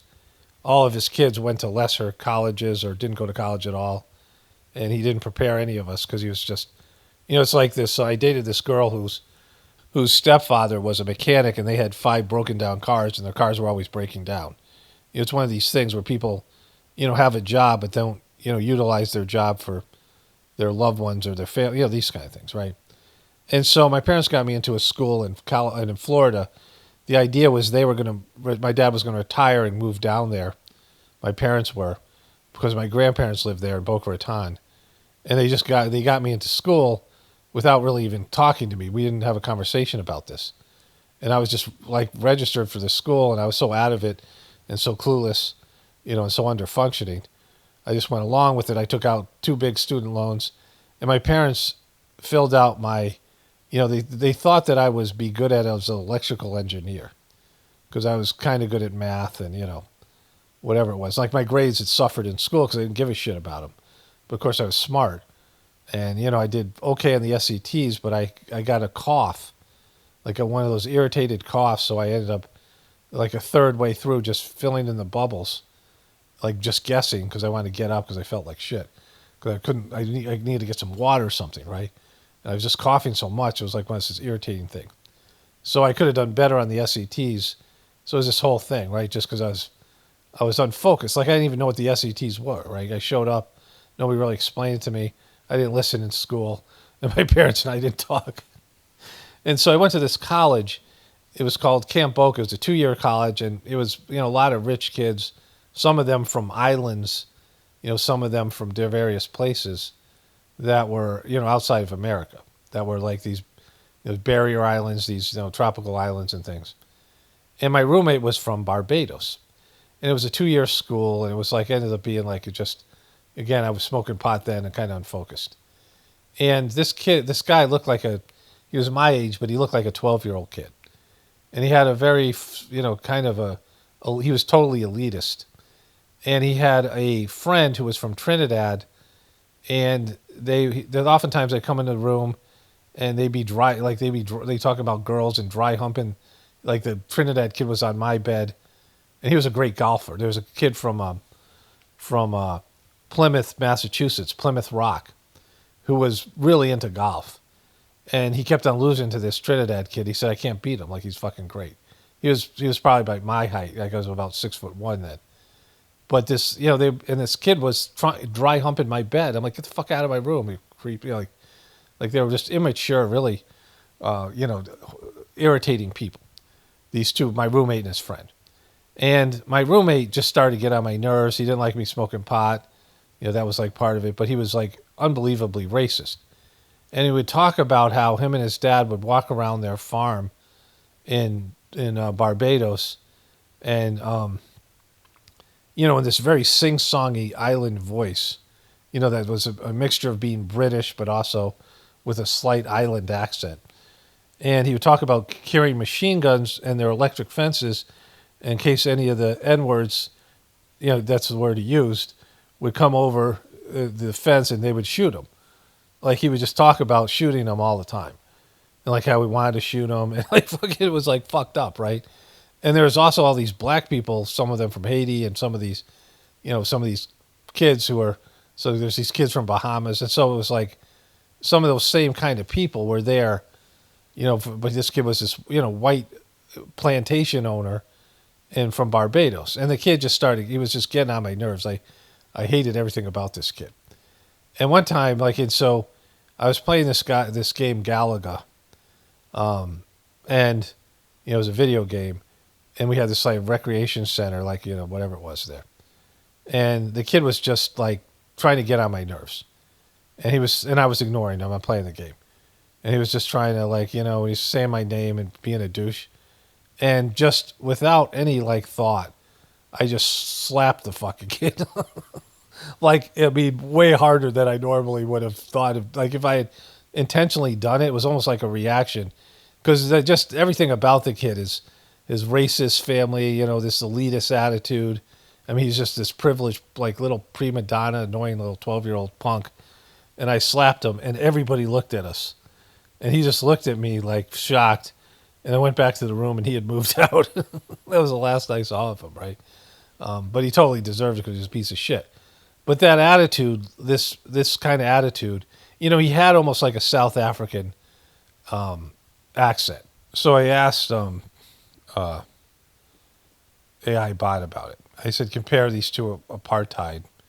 And so it said, the similarities, systematic racial segregation both involve forceful separation of people based on race, with one cultural group, white minority in South Africa, dominating, controlling the majority, also Barbados.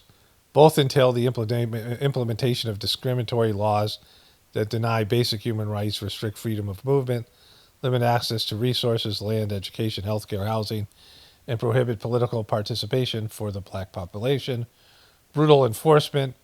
Both rely on state-sanctioned violence, police brutality, and repressive security. Dehumanization of black population, economic exploitation. These are all bullet points. International condemnation, resistance from the oppressed. And so, they don't use the term apartheid.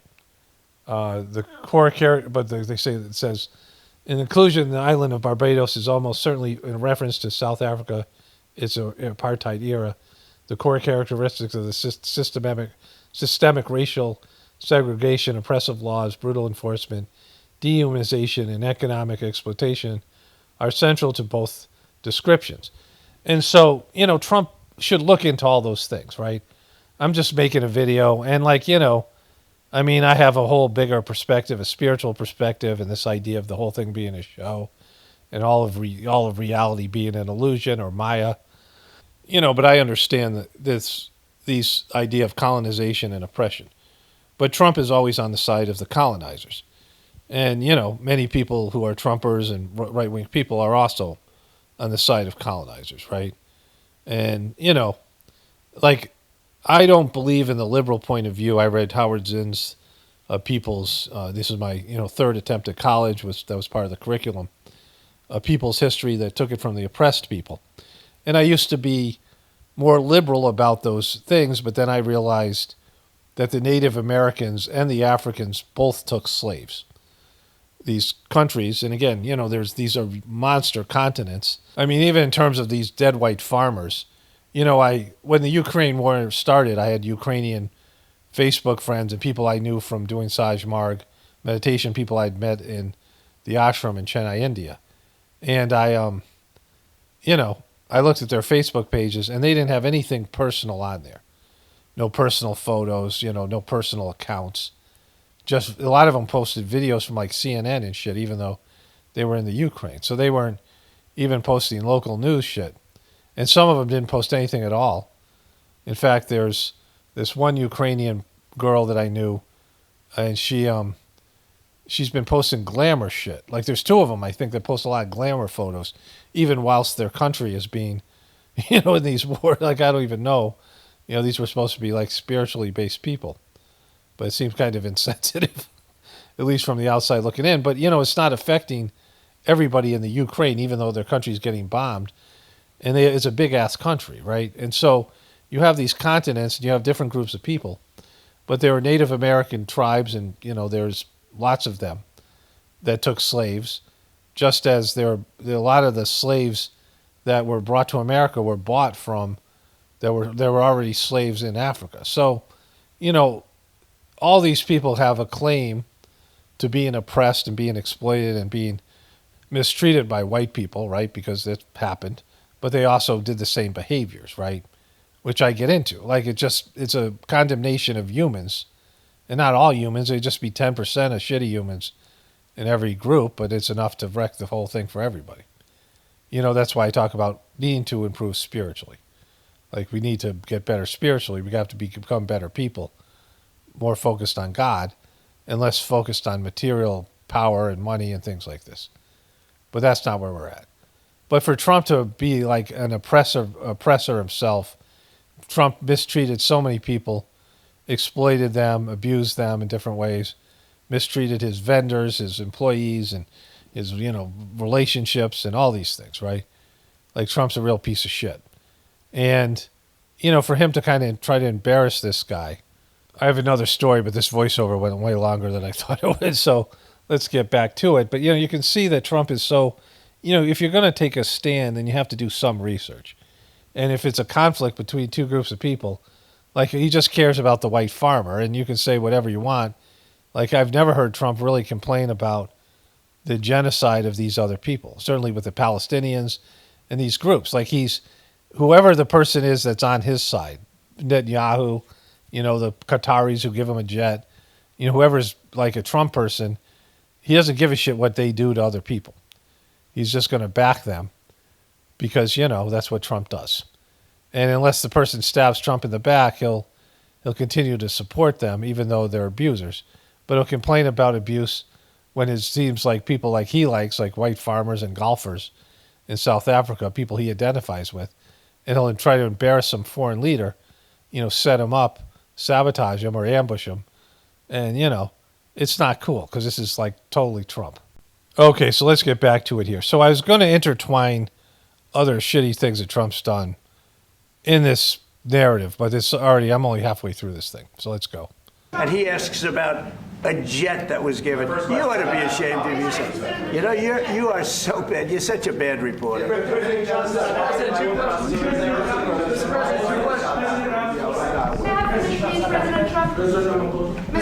This is one after another. This family was wiped out. I'm just looking.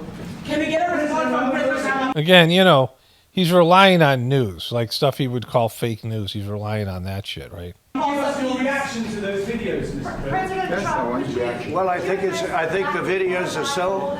No. When you look at the videos. Yeah, but it's one side. So when you look at the difference between the amount of white people who have died in South Africa versus black people. Again, white people are not native there.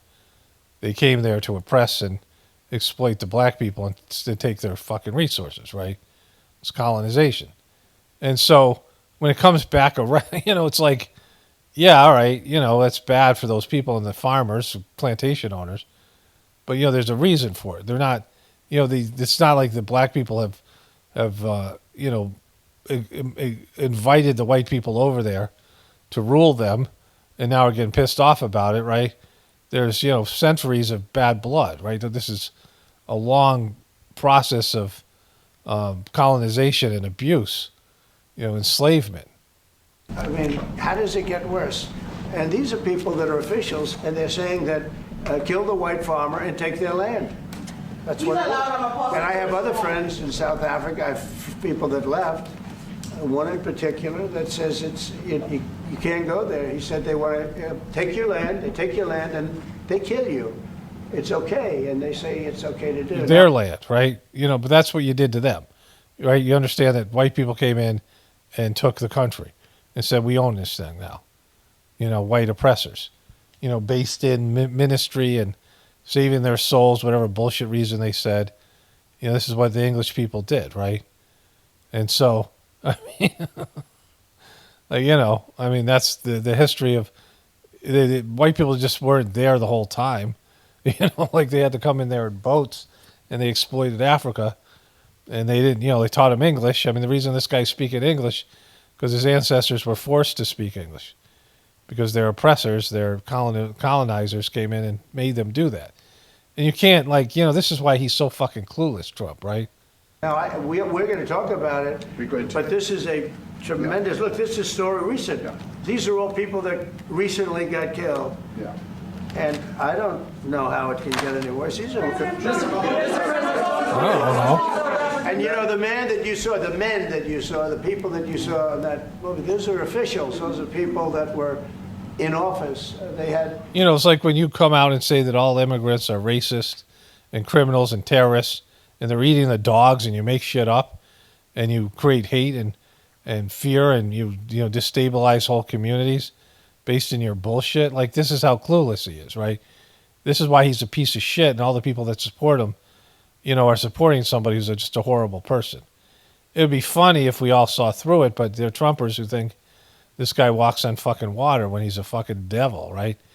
Like he's all upset about what's happened in South Africa, but he's talking in the same way. Again, these people are here illegally, these immigrants, but the people that are there in South Africa have come in and exploited these people. And it's these white people that came in and colonized them. And so, I mean, they've done a lot more damage than the immigrant population that does all the shitty jobs American doesn't want to do, right? And, Trump and his people employ illegal immigrants and slave labor. And, they'll take their businesses and outsource them. Trump's trying to bring manufacturing back, but that's, he's been all about that shit, outsourcing things and cheaper labor prices because he screwed over his own vendors. One story after another, some stories I heard from, this barber who was, a Republican in Nevada and Las Vegas, who talked about how the vendors complained that Trump would screw them over and not pay their bills. Like Trump's a real scumbag, right? One March, they had a dance in your parliament, whatever you may call it, legislature. Well, let me clarify that. Yeah, let me clarify that because what you saw, the speeches that were being made, one, that is not government policy. We have a multi-party democracy in South Africa that allows people to express themselves, political parties to adhere to various policies, and in many cases, or in some cases, those policies do not go along with government policy. Our government policy is completely against what he was saying, even in the parliament. And they're a small minority party, which is allowed to exist in terms of our constitution. But you do allow them to take land. No. You do allow them to take land. Nobody can take land. So Trump's going to white mansplain to this guy what this guy's doing. Like when he wants to just go take Greenland, or he just wants to go take fucking Palestine, or the Panama Canal. Like, Greenland, let's take Greenland. We got Denmark, fuck Denmark. Like this motherfucker right here, right? He's going to mansplain to this guy what his government is doing or not doing when he doesn't know shit because, he takes little bits of information. So a bunch of these white farmers that Trump knows, these are plantation owners. They're not fucking farmers. They're not like some guy who owns a little homestead with 30 acres. These guys are plantation owners that would, employ black people at a very low rate, like almost slavery, right? And so these plantation owners come back and they're like, hey, can you do something about it? They're beating the shit out of us, they're taking our land. You know, with a long history of white oppression, all the other bullshit, you know, that's gone on here. And Trump, who's saying we could just take Greenland, we could just take the Gaza Strip. He wants to turn the Gaza Strip, and he posted that obscene video of him and Beatty sitting on the fucking hotel bench where they turned the Gaza Strip into a Trump Tower, all that bullshit. You know, land developer stuff that he's done, right?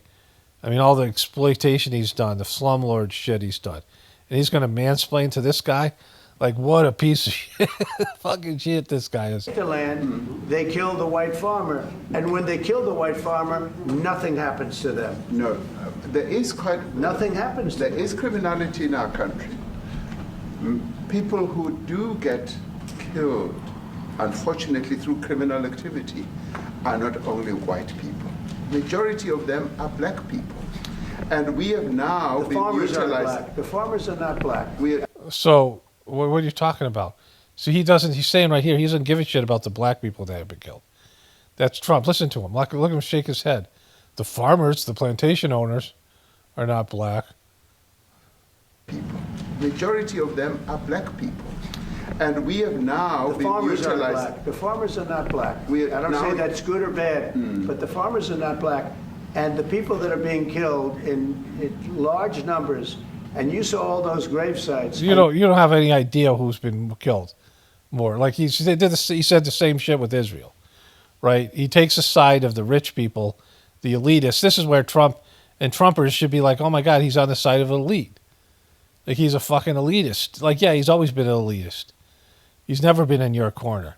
He'll always take the fucking people with money over you. He doesn't give a shit about you. Look at what he did to the January 6th people. He completely cut them loose when they didn't serve him anymore. He looks at people as assets and livestock. He's not he looks down on the fucking, like the dirties, right? He's a rich fucking country club owner. Keep the fucking poor people out of here, right? You know, like there's like a paywall between the elite establishment, and Trump's totally doesn't want anybody who can't meet the paywall, pay the paywall, to get past the paywall, to meet the price for his admission into these private areas, right? And it's, and it's fundamentally racist. And, it's more than just that, right? It's elitist. And those are people that loved ones going, I guess on a Sunday morning, they told me, to pay respect to their loved ones that were killed. Their heads chopped off. They died. They're eating the dogs over there. Violently. And, we're here to talk about it. But you got to stop killing white people is the thing. We get involved here, but I will say this, that if the news wasn't fake, like NBC, which is fake news. But the news you showed him was fake, it was real, right? Like, that's real. You know that was South Africa. You don't even know where it is. You were holding up the Guardian. You believe the Guardian's fucking real, or Daily Mail, whatever the fuck it is. You believe that's real. You believe Fox is real, but MSNBC, they say things about you, like they call you on you're being compromised by taking a $400 million fucking jet from a bunch of murderous fucking people that are involved with Hamas and other groups that you say that you hate. But as long as they're giving you a jet, they're cool with you. Like he's just he's just transparently a scumbag.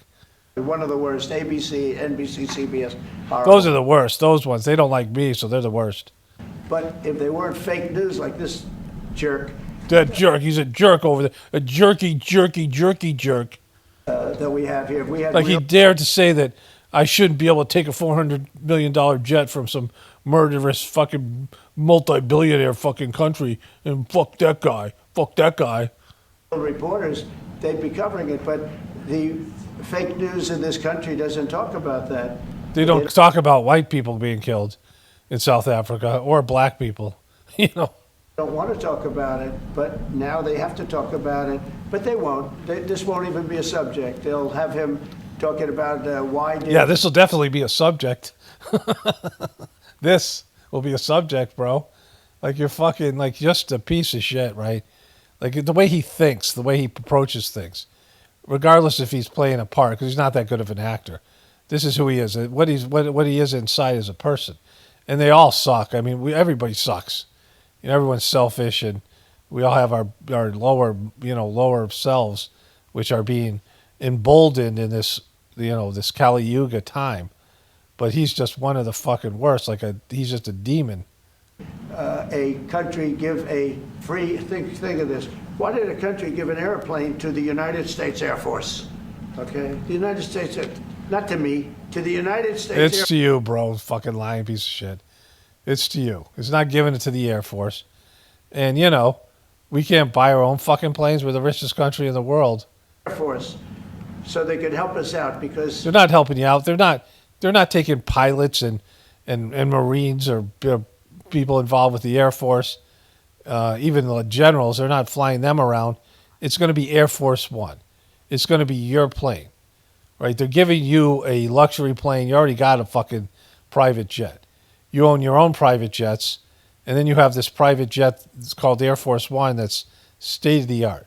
But that's not good enough for you. You want this luxury jet with a master fucking bedroom so you can fly to your fucking country club golf courses. And he's like, he's triggered by this thing. And look at this guy going, oh my God, you're just, how does it for this guy to deal with this fucking guy, right? We need an Air Force One until that's Air Force One. It's being built. 2 of them being built. But Boeing's a little bit late, unfortunately. So why did they give us a plane to the United States Air Force? That's what that idiot They gave you a plane. It's Air Force One. About after viewing a thing where thousands of people are dead. I'm sorry, I don't have a plane to give you. I wish you did. I take it. I would take it. I'd take your plane. I'd take. What else you got? You got some chicks over there. What can you give me as tribute? Fucking. I would take it. If your country offered the United States Air Force a plane, I would take it. Okay. But coming back to this issue, which I really would like us to talk about, and talk about it very calmly. We were taught by Nelson Mandela that whenever there are problems, people need to sit down around a table and talk about them. Well, there are problems. And this is precisely what we would also like to talk about, including, of course, trade matters, investment matters. So the issues that concern... He's got his Air Force One right fucking here. You as the United States. Those are all those are all deaths. Yeah. You think the guy doesn't know what's going on in his own fucking country? You're handling him a bunch of fake news bullshit from, papers that probably shit on you at some point because you don't read them or whatever it is. And you're just taking their word for it, but you call it fake news. He's just in the fucking Trumpers. This is why I'm saying that you're a Trumper. You're the opposite of a truther. You're just, you're a pretend truther, right? You're a poser. You're a fraud. In ways, one should say you are a partner of South Africa, and you are raising concerns, and these are concerns that we are willing to talk to you about. Let me just add quickly, the criminality that we are experiencing in our country needs quite a lot of technological capability. And in one of our areas in South Africa, we're using US technology, which is able to, in many ways, identify where shootings are happening and all that. And I'd like to talk about that because there is support that we can get from you and the United States to help us deal with all these acts of criminality. Look, he's looking at him like, fuck. No, but I'm gonna increase the tariffs and cut down your stuff you can export and cut the piece of your pie. His fucking tariffs are gonna make that situation worse.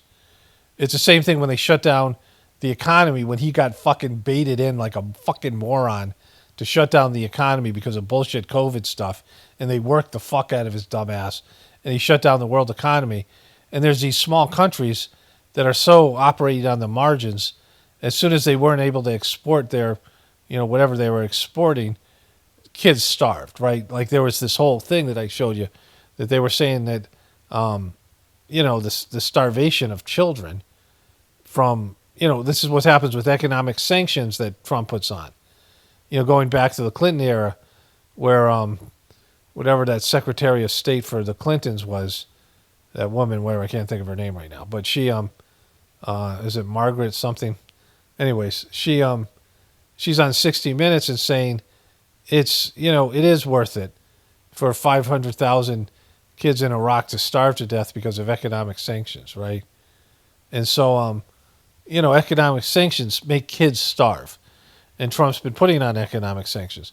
He's sitting there, he's squirming his seat, but the tariffs are economic sanctions, right? They're a tax or they're, prohibitive, which will make these countries that can't export things, and then the imports will become higher, right? Everything will be, it's putting it makes these countries that are operating in poverty even more stressed out, which causes more civil unrest, right? And Trump's a fucking, this piece of shit. Like, look at this fucking piece of shit, right? Look at that fucking piece of shit right there. And that is what I believe partnership is all about. And we Madeleine Albright are here as a partner so that we can help each other whenever there are challenges. So I'd like us to discuss it, and of course outside of the media, so that we sit down and have a really good discussion that will lead to good outcomes. Trump wants no part of that. He just wants to tell this guy to fix it, right? I get complaints of my white farmers. You want to do business with me? Make sure my white plantation owners are safe over there. Are there any other further punitive measures that could be in place should you not be satisfied that South Africa is fixing some of the very bad things, in inverted commas, that you tweeted are happening? Well, there are a lot of bad things happening in many countries, but this in particular has been very, very bad, and because of why? Because you all of a sudden give a shit about it, right? Like you know people there, fucking white farmers. We're gonna have the whole world watching in another short period of time because you have the G20, and that's a big deal. And it seems like. I want you to look good. I don't want you to look bad. Very good. But we have hundreds of people, thousands of people trying to come into our country because they feel they're going to be killed. And thousands, a whole thousand, 2,000, 3,000. Like what you're talking about, 40,000 Palestinians, right? There's 28 million slaves, like straight up fucking real slaves in the world, probably even more. Like there's all kinds of shit. Human trafficking, all this stuff, right? Jeffrey Epstein stuff, this fucking guy. There's bad shit being done all over the fucking place. People suck. And, not just to other people, but environments and other species. And, it's just a fucking mess. And this is the one thing you're upset about? Like, you're such a little bitch. Their land is going to be confiscated. And you do have laws that were passed that gives you the right to confiscate land for no payment. You can take away land for no payment. I want to clarify that. Yeah, America could do that too, right? America can take people's land away from them anytime they want. Because we have a constitution. Our constitution guarantees and protects the sanctity of tenure of land ownership. And that constitution protects all South Africans with regard to land ownership. However, we do say, because we've got to deal with the past, the government... this is Trump. This guy came here to make a deal about the tariffs, which fucking Trump in America needs. And Trump has gotten off track because of whatever bullshit upset he has. He has these things where he gets... Sometimes it's truth or shit or right-wing truth or shit. He gets a little bit of information. He doesn't look into it. He doesn't fact-check it. He doesn't get the other side of the story. And he did the same thing with the Ukrainian president. And he comes in and he browbeats these fucking guys like Little Lord Fauntleroy when he's a much bigger piece of shit doing much more global damage, right? As your government also has the right to expropriate land for public use. And you're doing that. And we've never really gotten underway with that. And we are going to be doing so. You're taking people's land away we have not. From them. And those people, in many cases, are being executed. They're being executed. And they happen to be white. They happen to be white. That's if they weren't white, you wouldn't be talking about this. I think we all can agree. If they weren't white, he wouldn't be talking about this, and he wouldn't be this upset. Like, why isn't he talking about the Palestinian people? Oh, it's just bad luck. Fucking it's bad luck over there. Boy, they've just had such bad luck. Fucking bad luck for those guys. It's just bad luck. No, this guy is white fucking golf course going motherfuckers. Most of them happen to be farmers.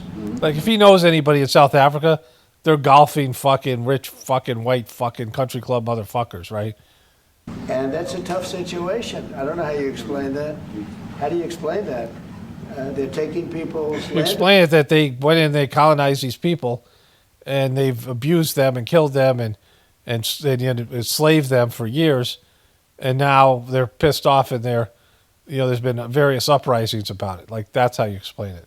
Way, and in many cases those people are being executed, and in many cases it's not the government that's doing it, it's people that kill them and then take their land and nothing happens to them. But we have thousands of people that want to come into our country. They're also going to Australia in a smaller number. Well, where white people go when they fucking have to do refugee, they fly in with money, and rich white people, they fly in and they go to these countries and they complain to the leader. We have thousands of people that want to come into our country, and they're white farmers, and they feel that. What color are they? I'm a little unsure. Why are they white farmers? Are they Caucasian? What kind of farmers are they? Going to die in South Africa, and it's a bad thing. Yeah, please. Okay, we fucking get it. You just stop browbeating the guy. The guy's trying to talk to you. So you just want to come here and humiliate him. I mean, he's such a piece of shit. I was saying this yesterday. If Trump was legitimately had a plan, which he doesn't, and he could fix something that like the country could be fixed, and it can't. The country can't be saved. It can't be fixed. These things can happen. But let's say it could, and he was the guy to do it.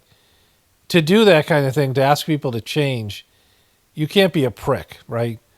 One of my liabilities, one of my issues, I have something good to offer people. The Sajmarg meditation. It's not for me to offer it, but to inform people about it, right? It's not my thing. But it's something I've been lucky enough and blessed to have. But, I have zero tolerance for any bullshit, right? The masters of Sajmarg's system had to endure lots of fucking negativity that I never would, just to give people the, every opportunity to do the right thing and try the system and benefit from it.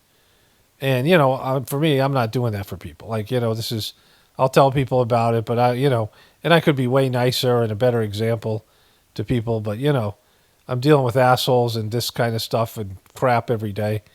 And so this is what you get, right? And who's to say it's any less effective than being nice or being restrained? But whatever it is, I could be better ambassador. I could be kinder. I could be, more gentle. I could be, less divisive in terms of just saying shit that pushes people away. But that's what you get, because that's, I'm also in a cesspool that's a fucking toilet that's the internet and, all this stuff that I cover and the rest of it. And I'm just this kind of a person, right? But if I was, having to create an organization, which I'm not, and I had to, and I had more of a position to do what this work, I'd have to be more delicate. I have to be more concerned about people's feelings, right? But I'm not doing that. Like, I'm like, I got something and you guys, and then it really works. I don't got something. I'm using something I'm blessed with having the ability to do. And I, do my best to put this Gratefulness meditation, channel together so people could do it, because Dodgy, the fourth master of the system, shit the bed and went full cult. But I could be better, right? And if I was in Trump's position and I had a legitimate solution, I'd have to win everybody over. Master Chargy, the third master of the system, when he became master, they were trying to kill him. He was around Babaji, the previous master, and nobody wanted him because he was big and tall, and he was a businessman, and he was Western. And Babaji was soft, and he was a smaller guy, and different. He had a different type of personality that won people over. And people, but many times Chargy had to act like a bodyguard, and people were getting, were just crossing boundaries with Babaji and wouldn't let him rest, and he had to shoo people away or whatever, and so rubbed people the wrong way, and they thought they were going to be the master, whatever reason, their jealousy, whatever reason. And so they didn't accept him, and he, tolerated this stuff and went, to people's homes, and they would just be rude to him, and like, told you he got poisoned, and somebody hired a gunman to kill him, and like all this shit that he had to endure. Like, I would never do any of that shit, at least in this life, because human beings suck, and I'm not, I'll put out some effort, right? And so, but for Trump, if he really wanted to make America great again, save the world, you got to win people over, and you got to win your enemies over. You got to get support from everybody. You got to do it collectively. You can't do it in a divisive situation. And so what he gets is, oh, I have a way to do it, but it's not my fault the Democrats and the media are so against me. And his stupid followers echo what he's saying. But if you really want to solve it, you better fucking, bring the other people in. Because if you want to accomplish something, it's like the offense and the defense on a football team can't be at war. They have to be together as a team. Whenever there's division, then the work stops, whether it's a family or anybody else. So if you do have a solution, then go win people over. But don't do this kind of bullshit where you shit on this guy and for something that you're doing in a much worse way and America has done, for centuries. I mean, Jesus fucking Christ, right? The way he talks about the Native Americans and these people who have got their asses kicked and their land taken from them and, forced to these reservations. And, when he was competing with them in casinos, he was like, those don't look real Indians to me, and all the other shit that he's done, right? Like, he hates the Indians, even though, this thing that happens where these people come in and oppress somebody, he's always on the side of the oppressors because that's who he identifies with. What can South Africa do? What concessions would you like to see them make to improve relations with the United States? Then I have one more for President Ramaphosa afterwards. Well, we just spoke about it. I got them a very, very complex machine, 150 of them. I was asked by the president if it could help, and I did that. And, I have great feeling for all countries. I deal with all countries. Give those fucking desperators. But I have a great feeling for South Africa because I have friends. I have a couple of Well, you friends. got white friends and golfers over there. A few friends here today. I have many friends from South Africa, but white guys. Many of those friends are not, they can't go back. I have Elon is from South Africa. I don't want to get Elon involved. That's all I have to do. Get him into another thing. But Elon happens to be from South Africa. This is what Elon wanted. He actually came here on a different subject, sending rockets to Mars, okay? Yes. He likes that better. He likes that subject better. He doesn't like those South African motherfuckers. But Elon is from South Africa, and I don't want to talk to him about that. I don't think it's fair to him. That's right. But I will say that people are fleeing South Africa for their white people. White motherfuckers. Safety. Their land is being confiscated. And white land. This is white people getting their land. It's like fucking white people getting their land. Like, who ever heard of that shit, right? In many cases, they're being killed. And that seems... Jesus Christ, how many times are you going to say it? Like, the guy asked you, what can South Africa do to win your fucking favor, you piece of shit? You see how many crosses they have. Those crosses, that's a dead person in every cross is a dead person. Like, it's like a fucking... I don't know what they call those things. It's like a place where all the graves are. It's like a grave lawn or something, where all these graves go, and they put these graves on a lawn. So it's something like I've never seen anything with all these dead people and people going to those gravestones and honoring their dead. I wish we had places like that in America. And those trucks or cars are paying their respects to all of those dead people. Those cars are like fucking, they really pay respect. Especially the Teslas. Those Teslas are really respectful of the dead white farmers. On a Sunday morning. That's a rough thing to explain away. You can't explain away. We're talking about dead white farmers here, plantation owners, like golfers. And the problem we have, and the way, a correct and a fair media exposes things. But we have a very corrupt media. A corrupt media that doesn't fucking say the things I want them to say. There's another side of the story here. The guy's fucking this clueless. He's this fucking clueless. Like, that's not being a truther.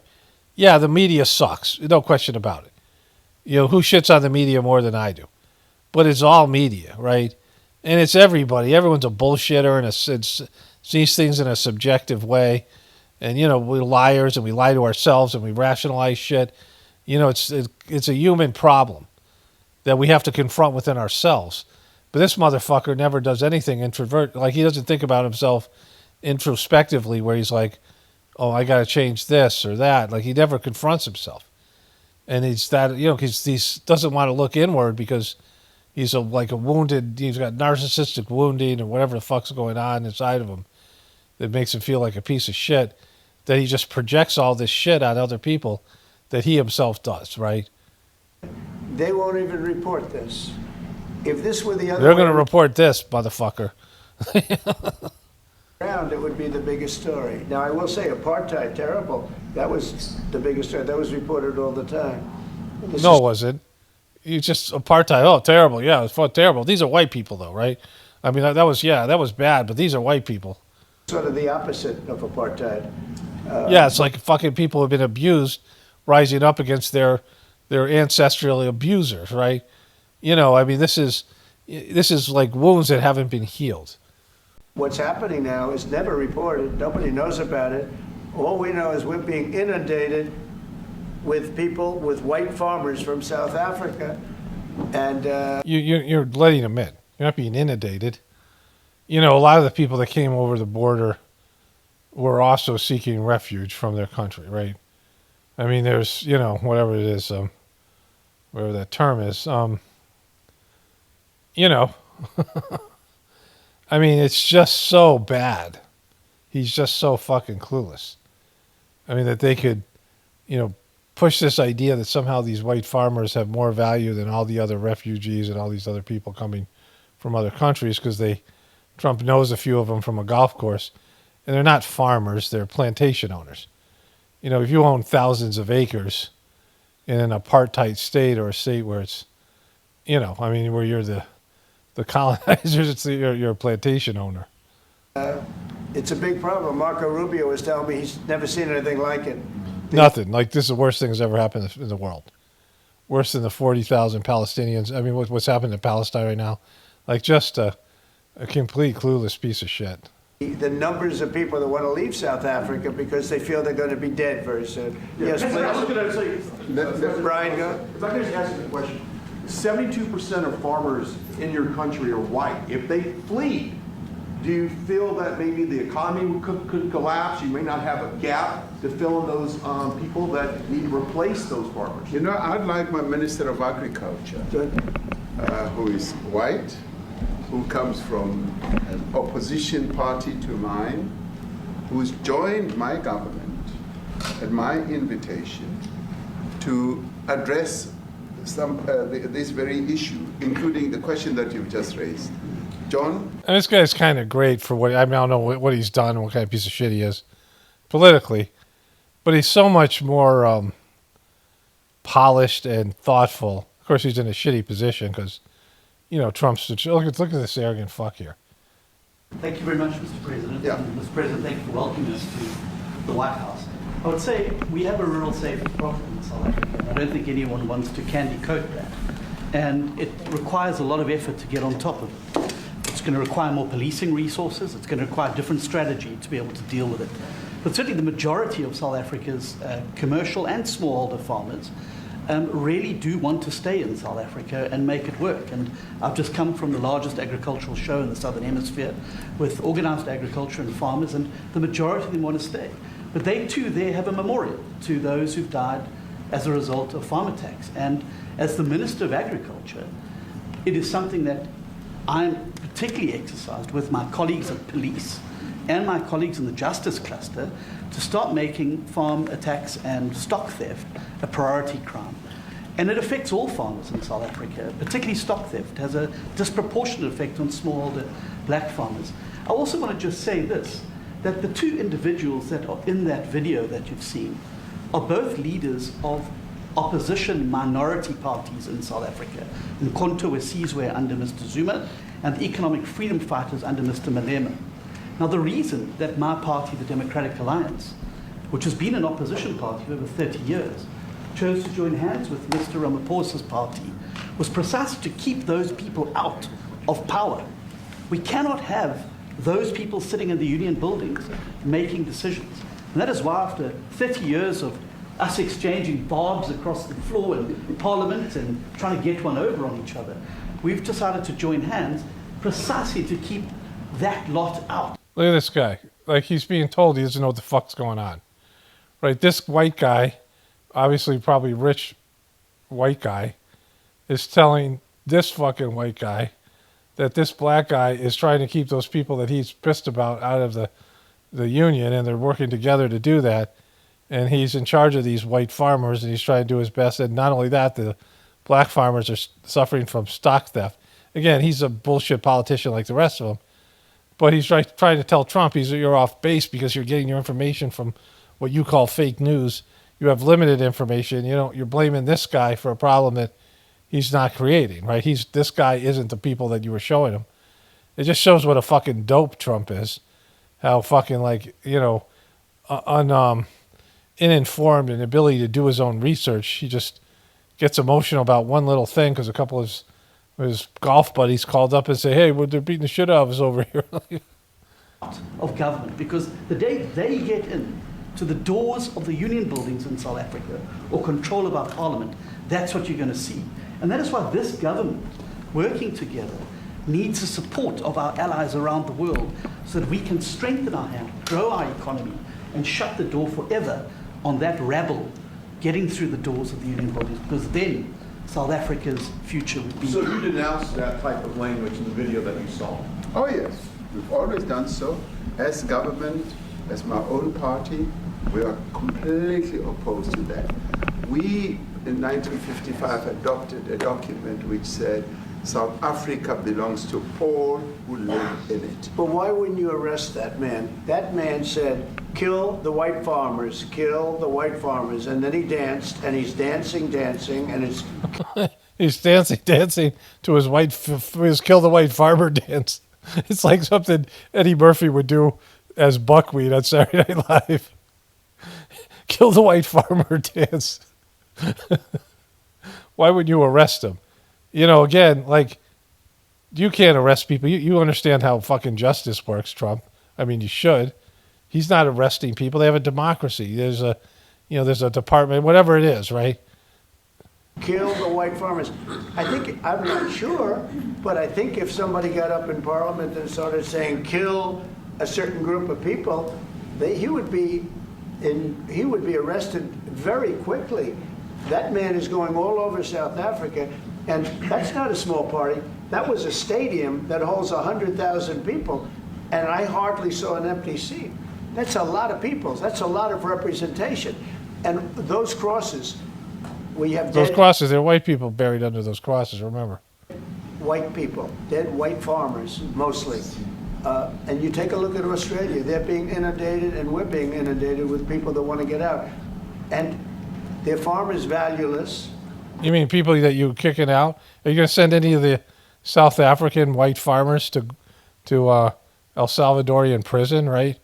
It just shows you all the shit they say about Trump being racist, you see it right here, right? Whatever you want to call this, he clearly has one set of rules for his people and another set of rules for everybody else.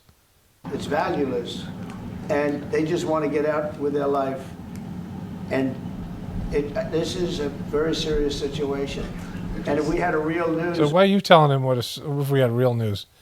It's American. It doesn't matter what Americans think, right? I mean, this is a problem they have in their own country and globally.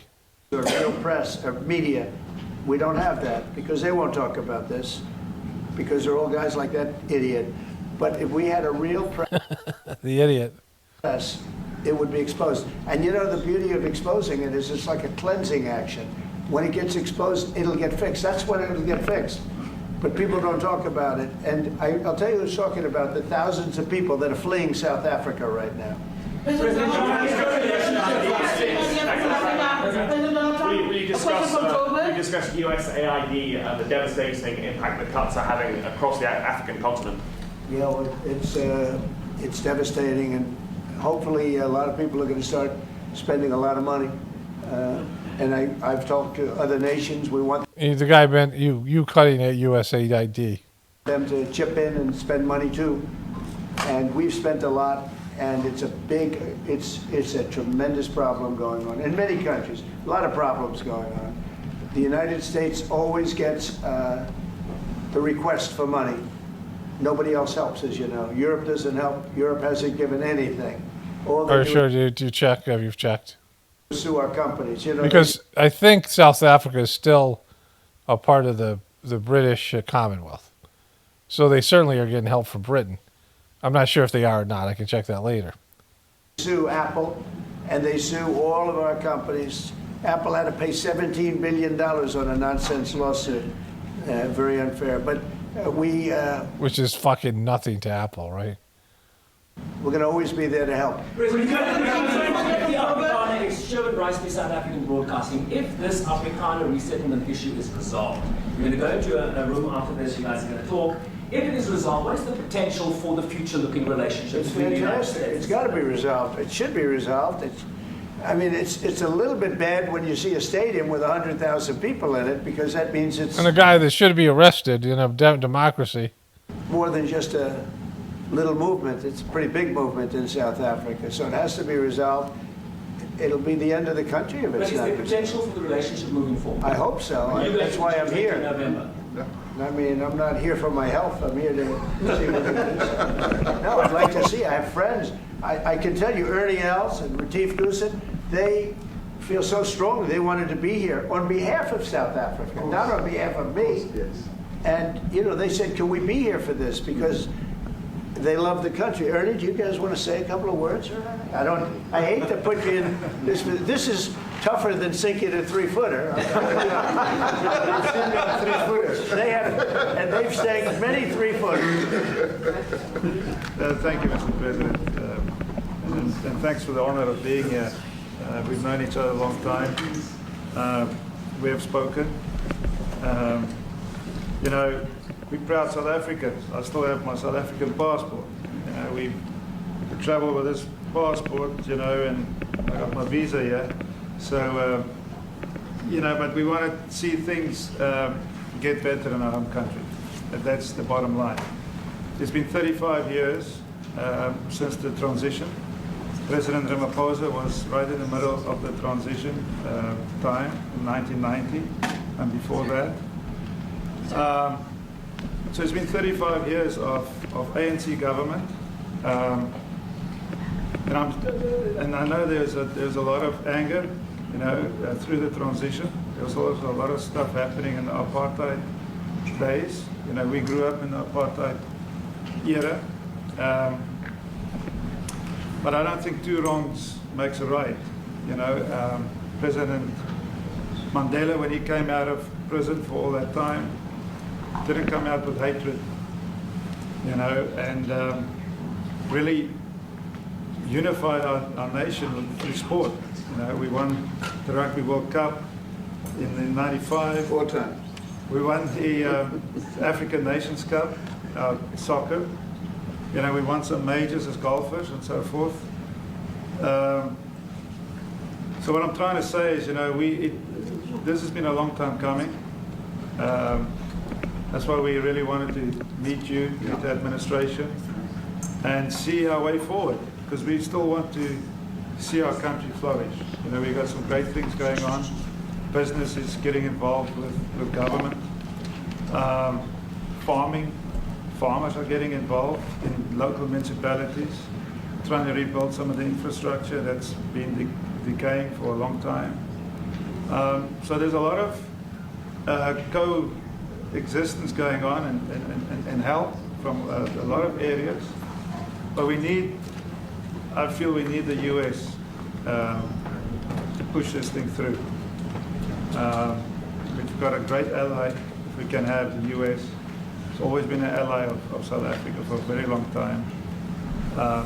Even in the days of the war, you know, up in Angola, you know, you guys helped us. So very important for us to have your support. And Trump's really like, oh, this guy's a golfer, so I'm going to listen to I'm going to listen to the guy president and the agricultural guy.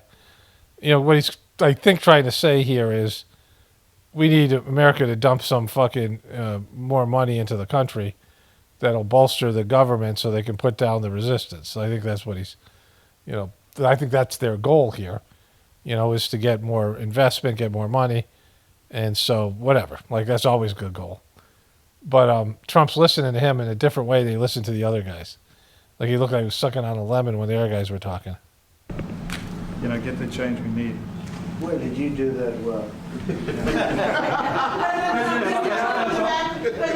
might have done that even better than he plays golf.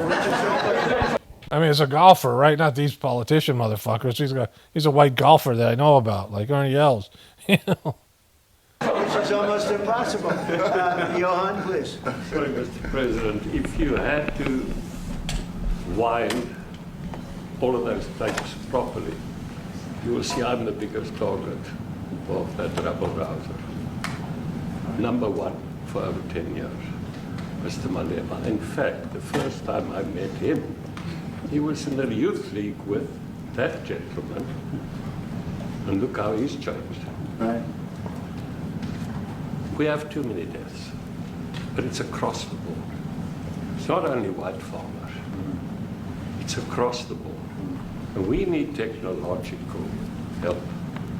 We need Starlink at every little police station. We need drones. I actually got drones donated for the peace parks to stop elephant and rhino poaching. And his predecessor stopped the importation because he said the United States would spy on us. I mean, US basics, the ridicule. So if you can help us. Remember, sir, you and I lived in New York in the 70s. We never thought New York could be what it became. 2 commissioners, a tough mayor. We need your help to stop this awful killing. But it's across the board. Ernie is right now building a house in George. I'm building 3 cottages for my grandchildren on a farm outside Gratefullness.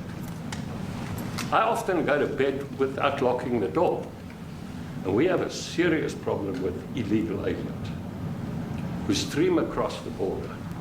And if you really look at our statistics, a lot of these murders, firstly, it's unemployment and illegal aliens. And then again, Trump's listening to these guys in a way that he didn't listen to these 2 guys. He's hanging on his every word. I met Vice President Vance many years ago, the Charlie Rose show. My wife loved the book.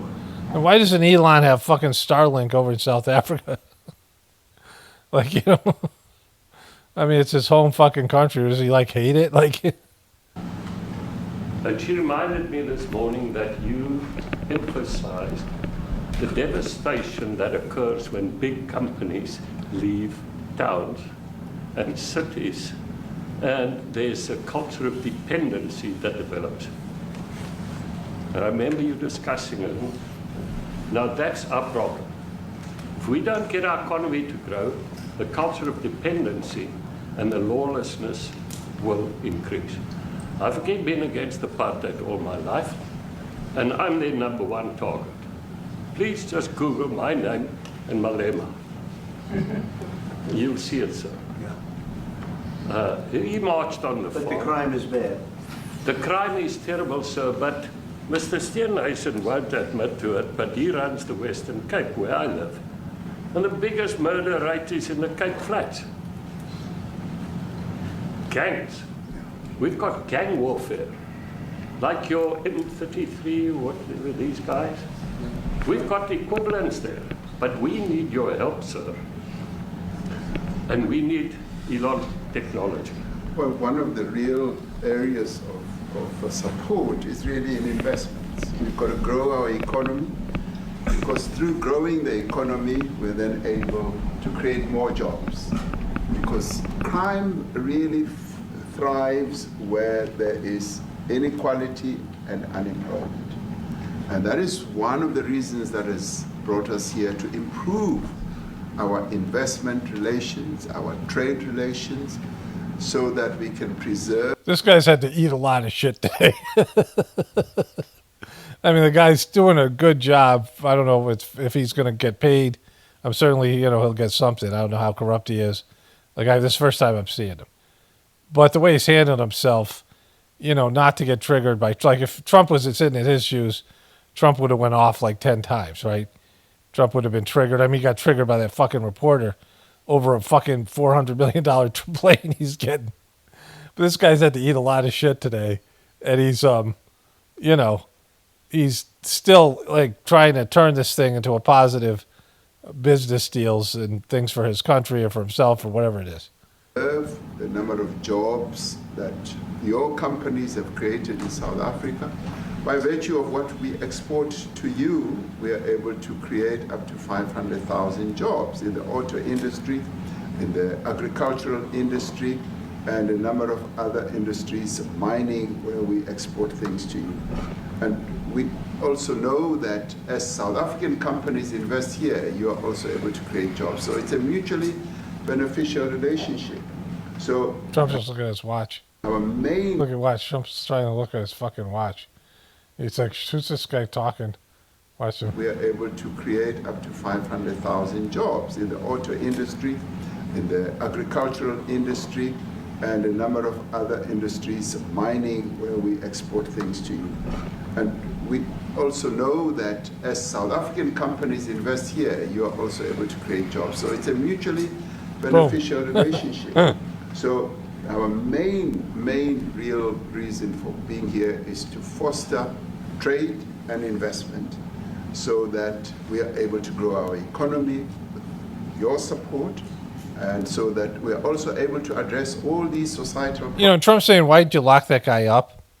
When you lock somebody up, it's this would be like locking up Mandela, which they have a history of that, political opposition. When you lock up political opposition, it usually generates more, more energy towards the political opposition. We know that, right? And so, Trump's saying, why don't you just go lock that guy up? There'll be other people that'll say the same things. And if you lock everybody up, then it's more, they'll just grow that movement. Problems, because criminality thrives when people are unemployed, when they have no other hope to eke out a living. So that is what we need to resolve. And your support, your partnership with us is what is really going to give us a strong capability to move forward. Retief, excuse me, do you have anything to say? I mean, I don't want to leave you out. The guy won 3 or 4 majors. 3 or 4? No, only 2. That's a lot. By the way, 2's a lot. A lot of tournaments you won too. You have anything to say? Yeah, thank you, Mr. President. President Ramaphosa. I grew up in an area in South Africa that is a farmland area, Polokwane. And there is some issues up there. Obviously, my dad was a property developer as well as a part-time farmer. And some of these buddy farmers got killed. The farm is still going. My brothers run it, but it's a constant battle with farms they're trying to burn the farms down to chase you away. So it is a concern to try and make a living as a farmer. And at the end of the day, without farmers, there's no food on the plate. So we need the farmers to produce the food. Farming, right? He wouldn't even want to do what you're doing, right? They love farming. They don't want to leave. But it's a struggle. Yeah, and food and fresh water is the most important thing in life. Without those 2 things, you can't survive. How is the water there? The water is great. Obviously, all the water comes out of the borehole, out of ground for us down there. But it is a battle to get the water out sometimes when all the equipment gets stolen all the time that you're trying to get the water out. So does your family and your brother, do they feel safe on the farm? They live behind electric fences, try and be at night safe. But it is constant whenever you leave that something could happen. And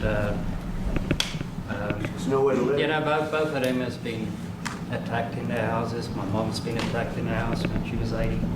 So it is difficult, but you know the guys live a great life despite everything going on. Something. President Trump, I brought along the president of the largest trade union in our country, Ziggy Solosi, because she leads many, many workers, more than 1 million, 1.5. You know, like, this guy is so deeply flawed. You know, I mean, what you have to do you have to butter him up, and, you know, he might turn on you at any moment. You have to give him something like a jet. Like if this guy had a jet, like if this guy could give him a jet, like this was the Qatari president, he wouldn't be hearing any of this shit from Trump, right? No matter how many human rights violations he's incurred. And this guy seems to be like somebody who's not, I mean, Trump's mad at, you know, this oppositional leader, and it's like, you know, Trump having to answer for Nancy Pelosi. Like if this guy was lecturing Trump about shit the Democrats did, you know, like, you know, if this guy's lecturing about how the Democrats are, that they have, you know, drag queens dancing for little toddlers at the library, or, you know, any number of these liberal policies, right?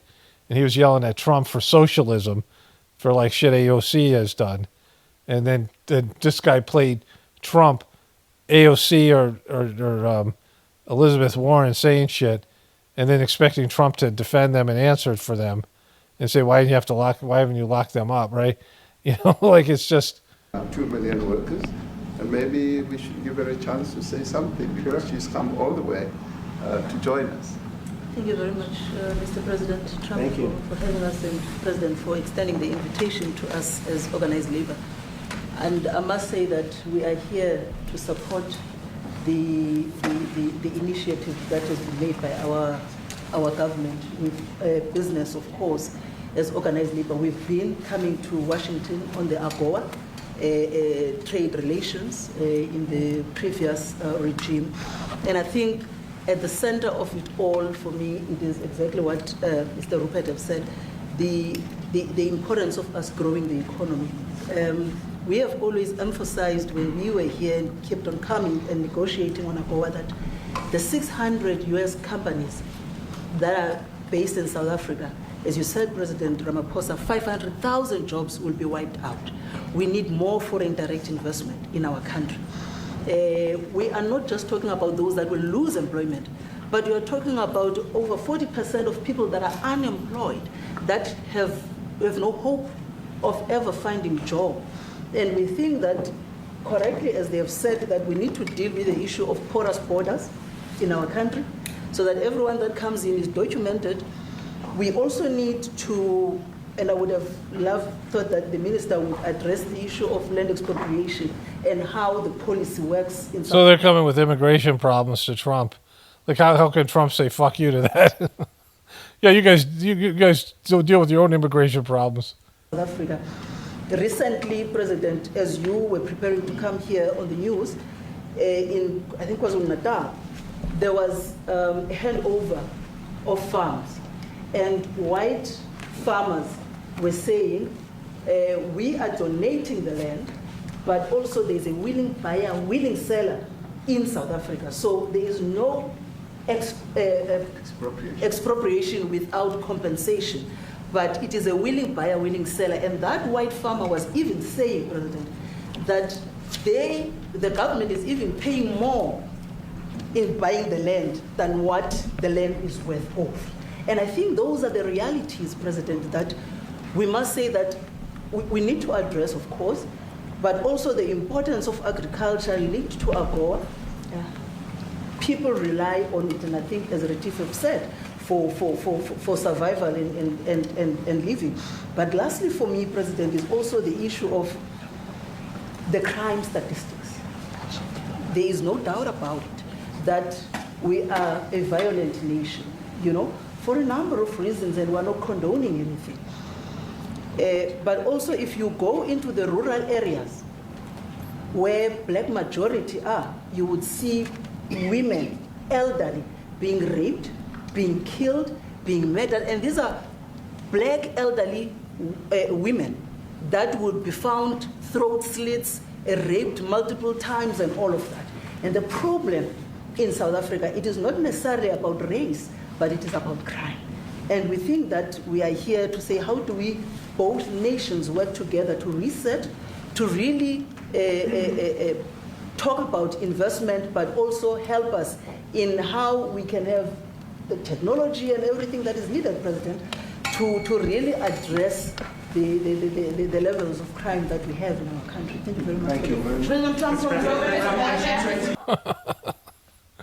These are all things that Trump, they have the same issues Trump has. President Trump, Mr. President, genocide is a very strong word. I'm wondering if you've made up your mind as to whether you believe genocide is occurring in South Africa, or you still have doubts, and if you have made up your mind, why invite President Ramaphosa here today? Well, I haven't made up my mind. I hate to see it from the standpoint of South Africa, but also, I'm trying to save lives. I'm working with Russia and Ukraine. I don't have to do that. It's not our war. It was started by other people.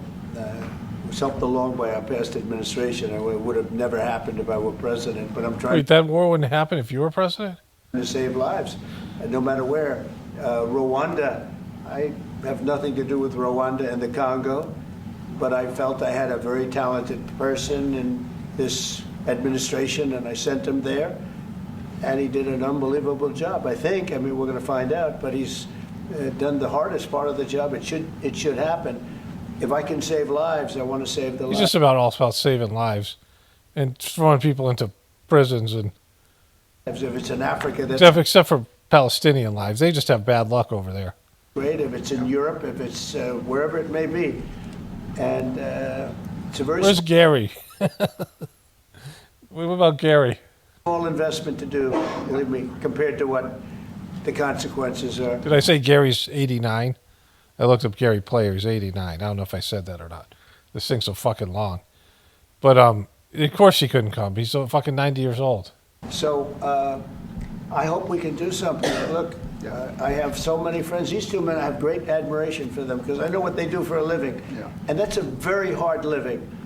Going from city to city, from country to country, and hitting a ball 350 Yeah, it's fucking horrible. I mean, it's one of the hardest jobs in the fucking world. Yards like they do, and better than you and I. Getting the ball in the hole. It's a very tough with lots of people watching, right? Yes, that's a very tough living. They're champions. I respect champions. You mean it's hard because not everybody can do it, or hard because it's fucking hard, right?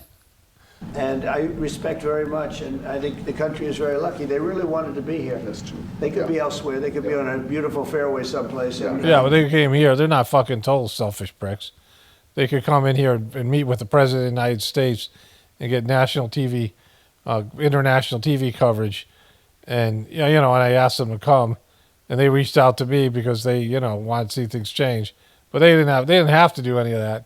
They wanted to be here. Glad you brought it.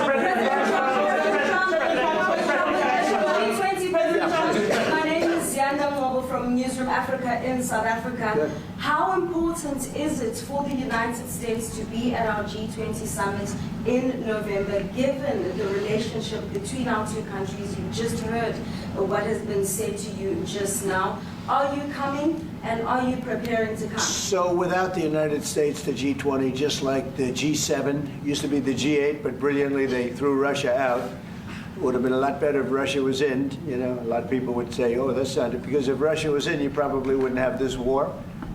And if you had a different president, you wouldn't have the war either. Then Biden. So that guy, I've seen how fucking prostate cancer having motherfucker. But we have a G7.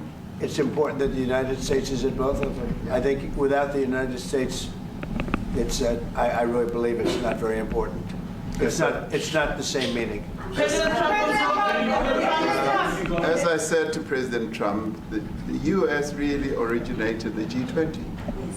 And it's important that the United States continues to play a key role in the G20. And we are privileged to be the president of the G20, but we are even overjoyed that we are going to hand over to the United States, who are the originators. And for that reason, I expect... This guy's fucking licking a lot of tape. This guy's had to lick a lot of tape today. I hope he gets what he's looking for, because that's a lot of tape licking. The United States to continue playing the leadership role in the G20 together with other countries. And 1 minute left here, so I would shut it off now because I'm kind of over it, but let's just let this thing play out in case there's one more funny thing here. I've said when I initially spoke to President Trump on the phone, I want him to come to South Africa for a state visit, and I also want him to come and participate in the G20. And I want to gladly hand over to President Trump to take the leadership of the G20 forward in November. Thank you very much. Thank you very much. Thank you. What is it going to take to convince you? They don't want to leave. Thank you so much. How much do you need? Everybody, please keep moving. Thank you. Keep moving. Keep moving. Jesus.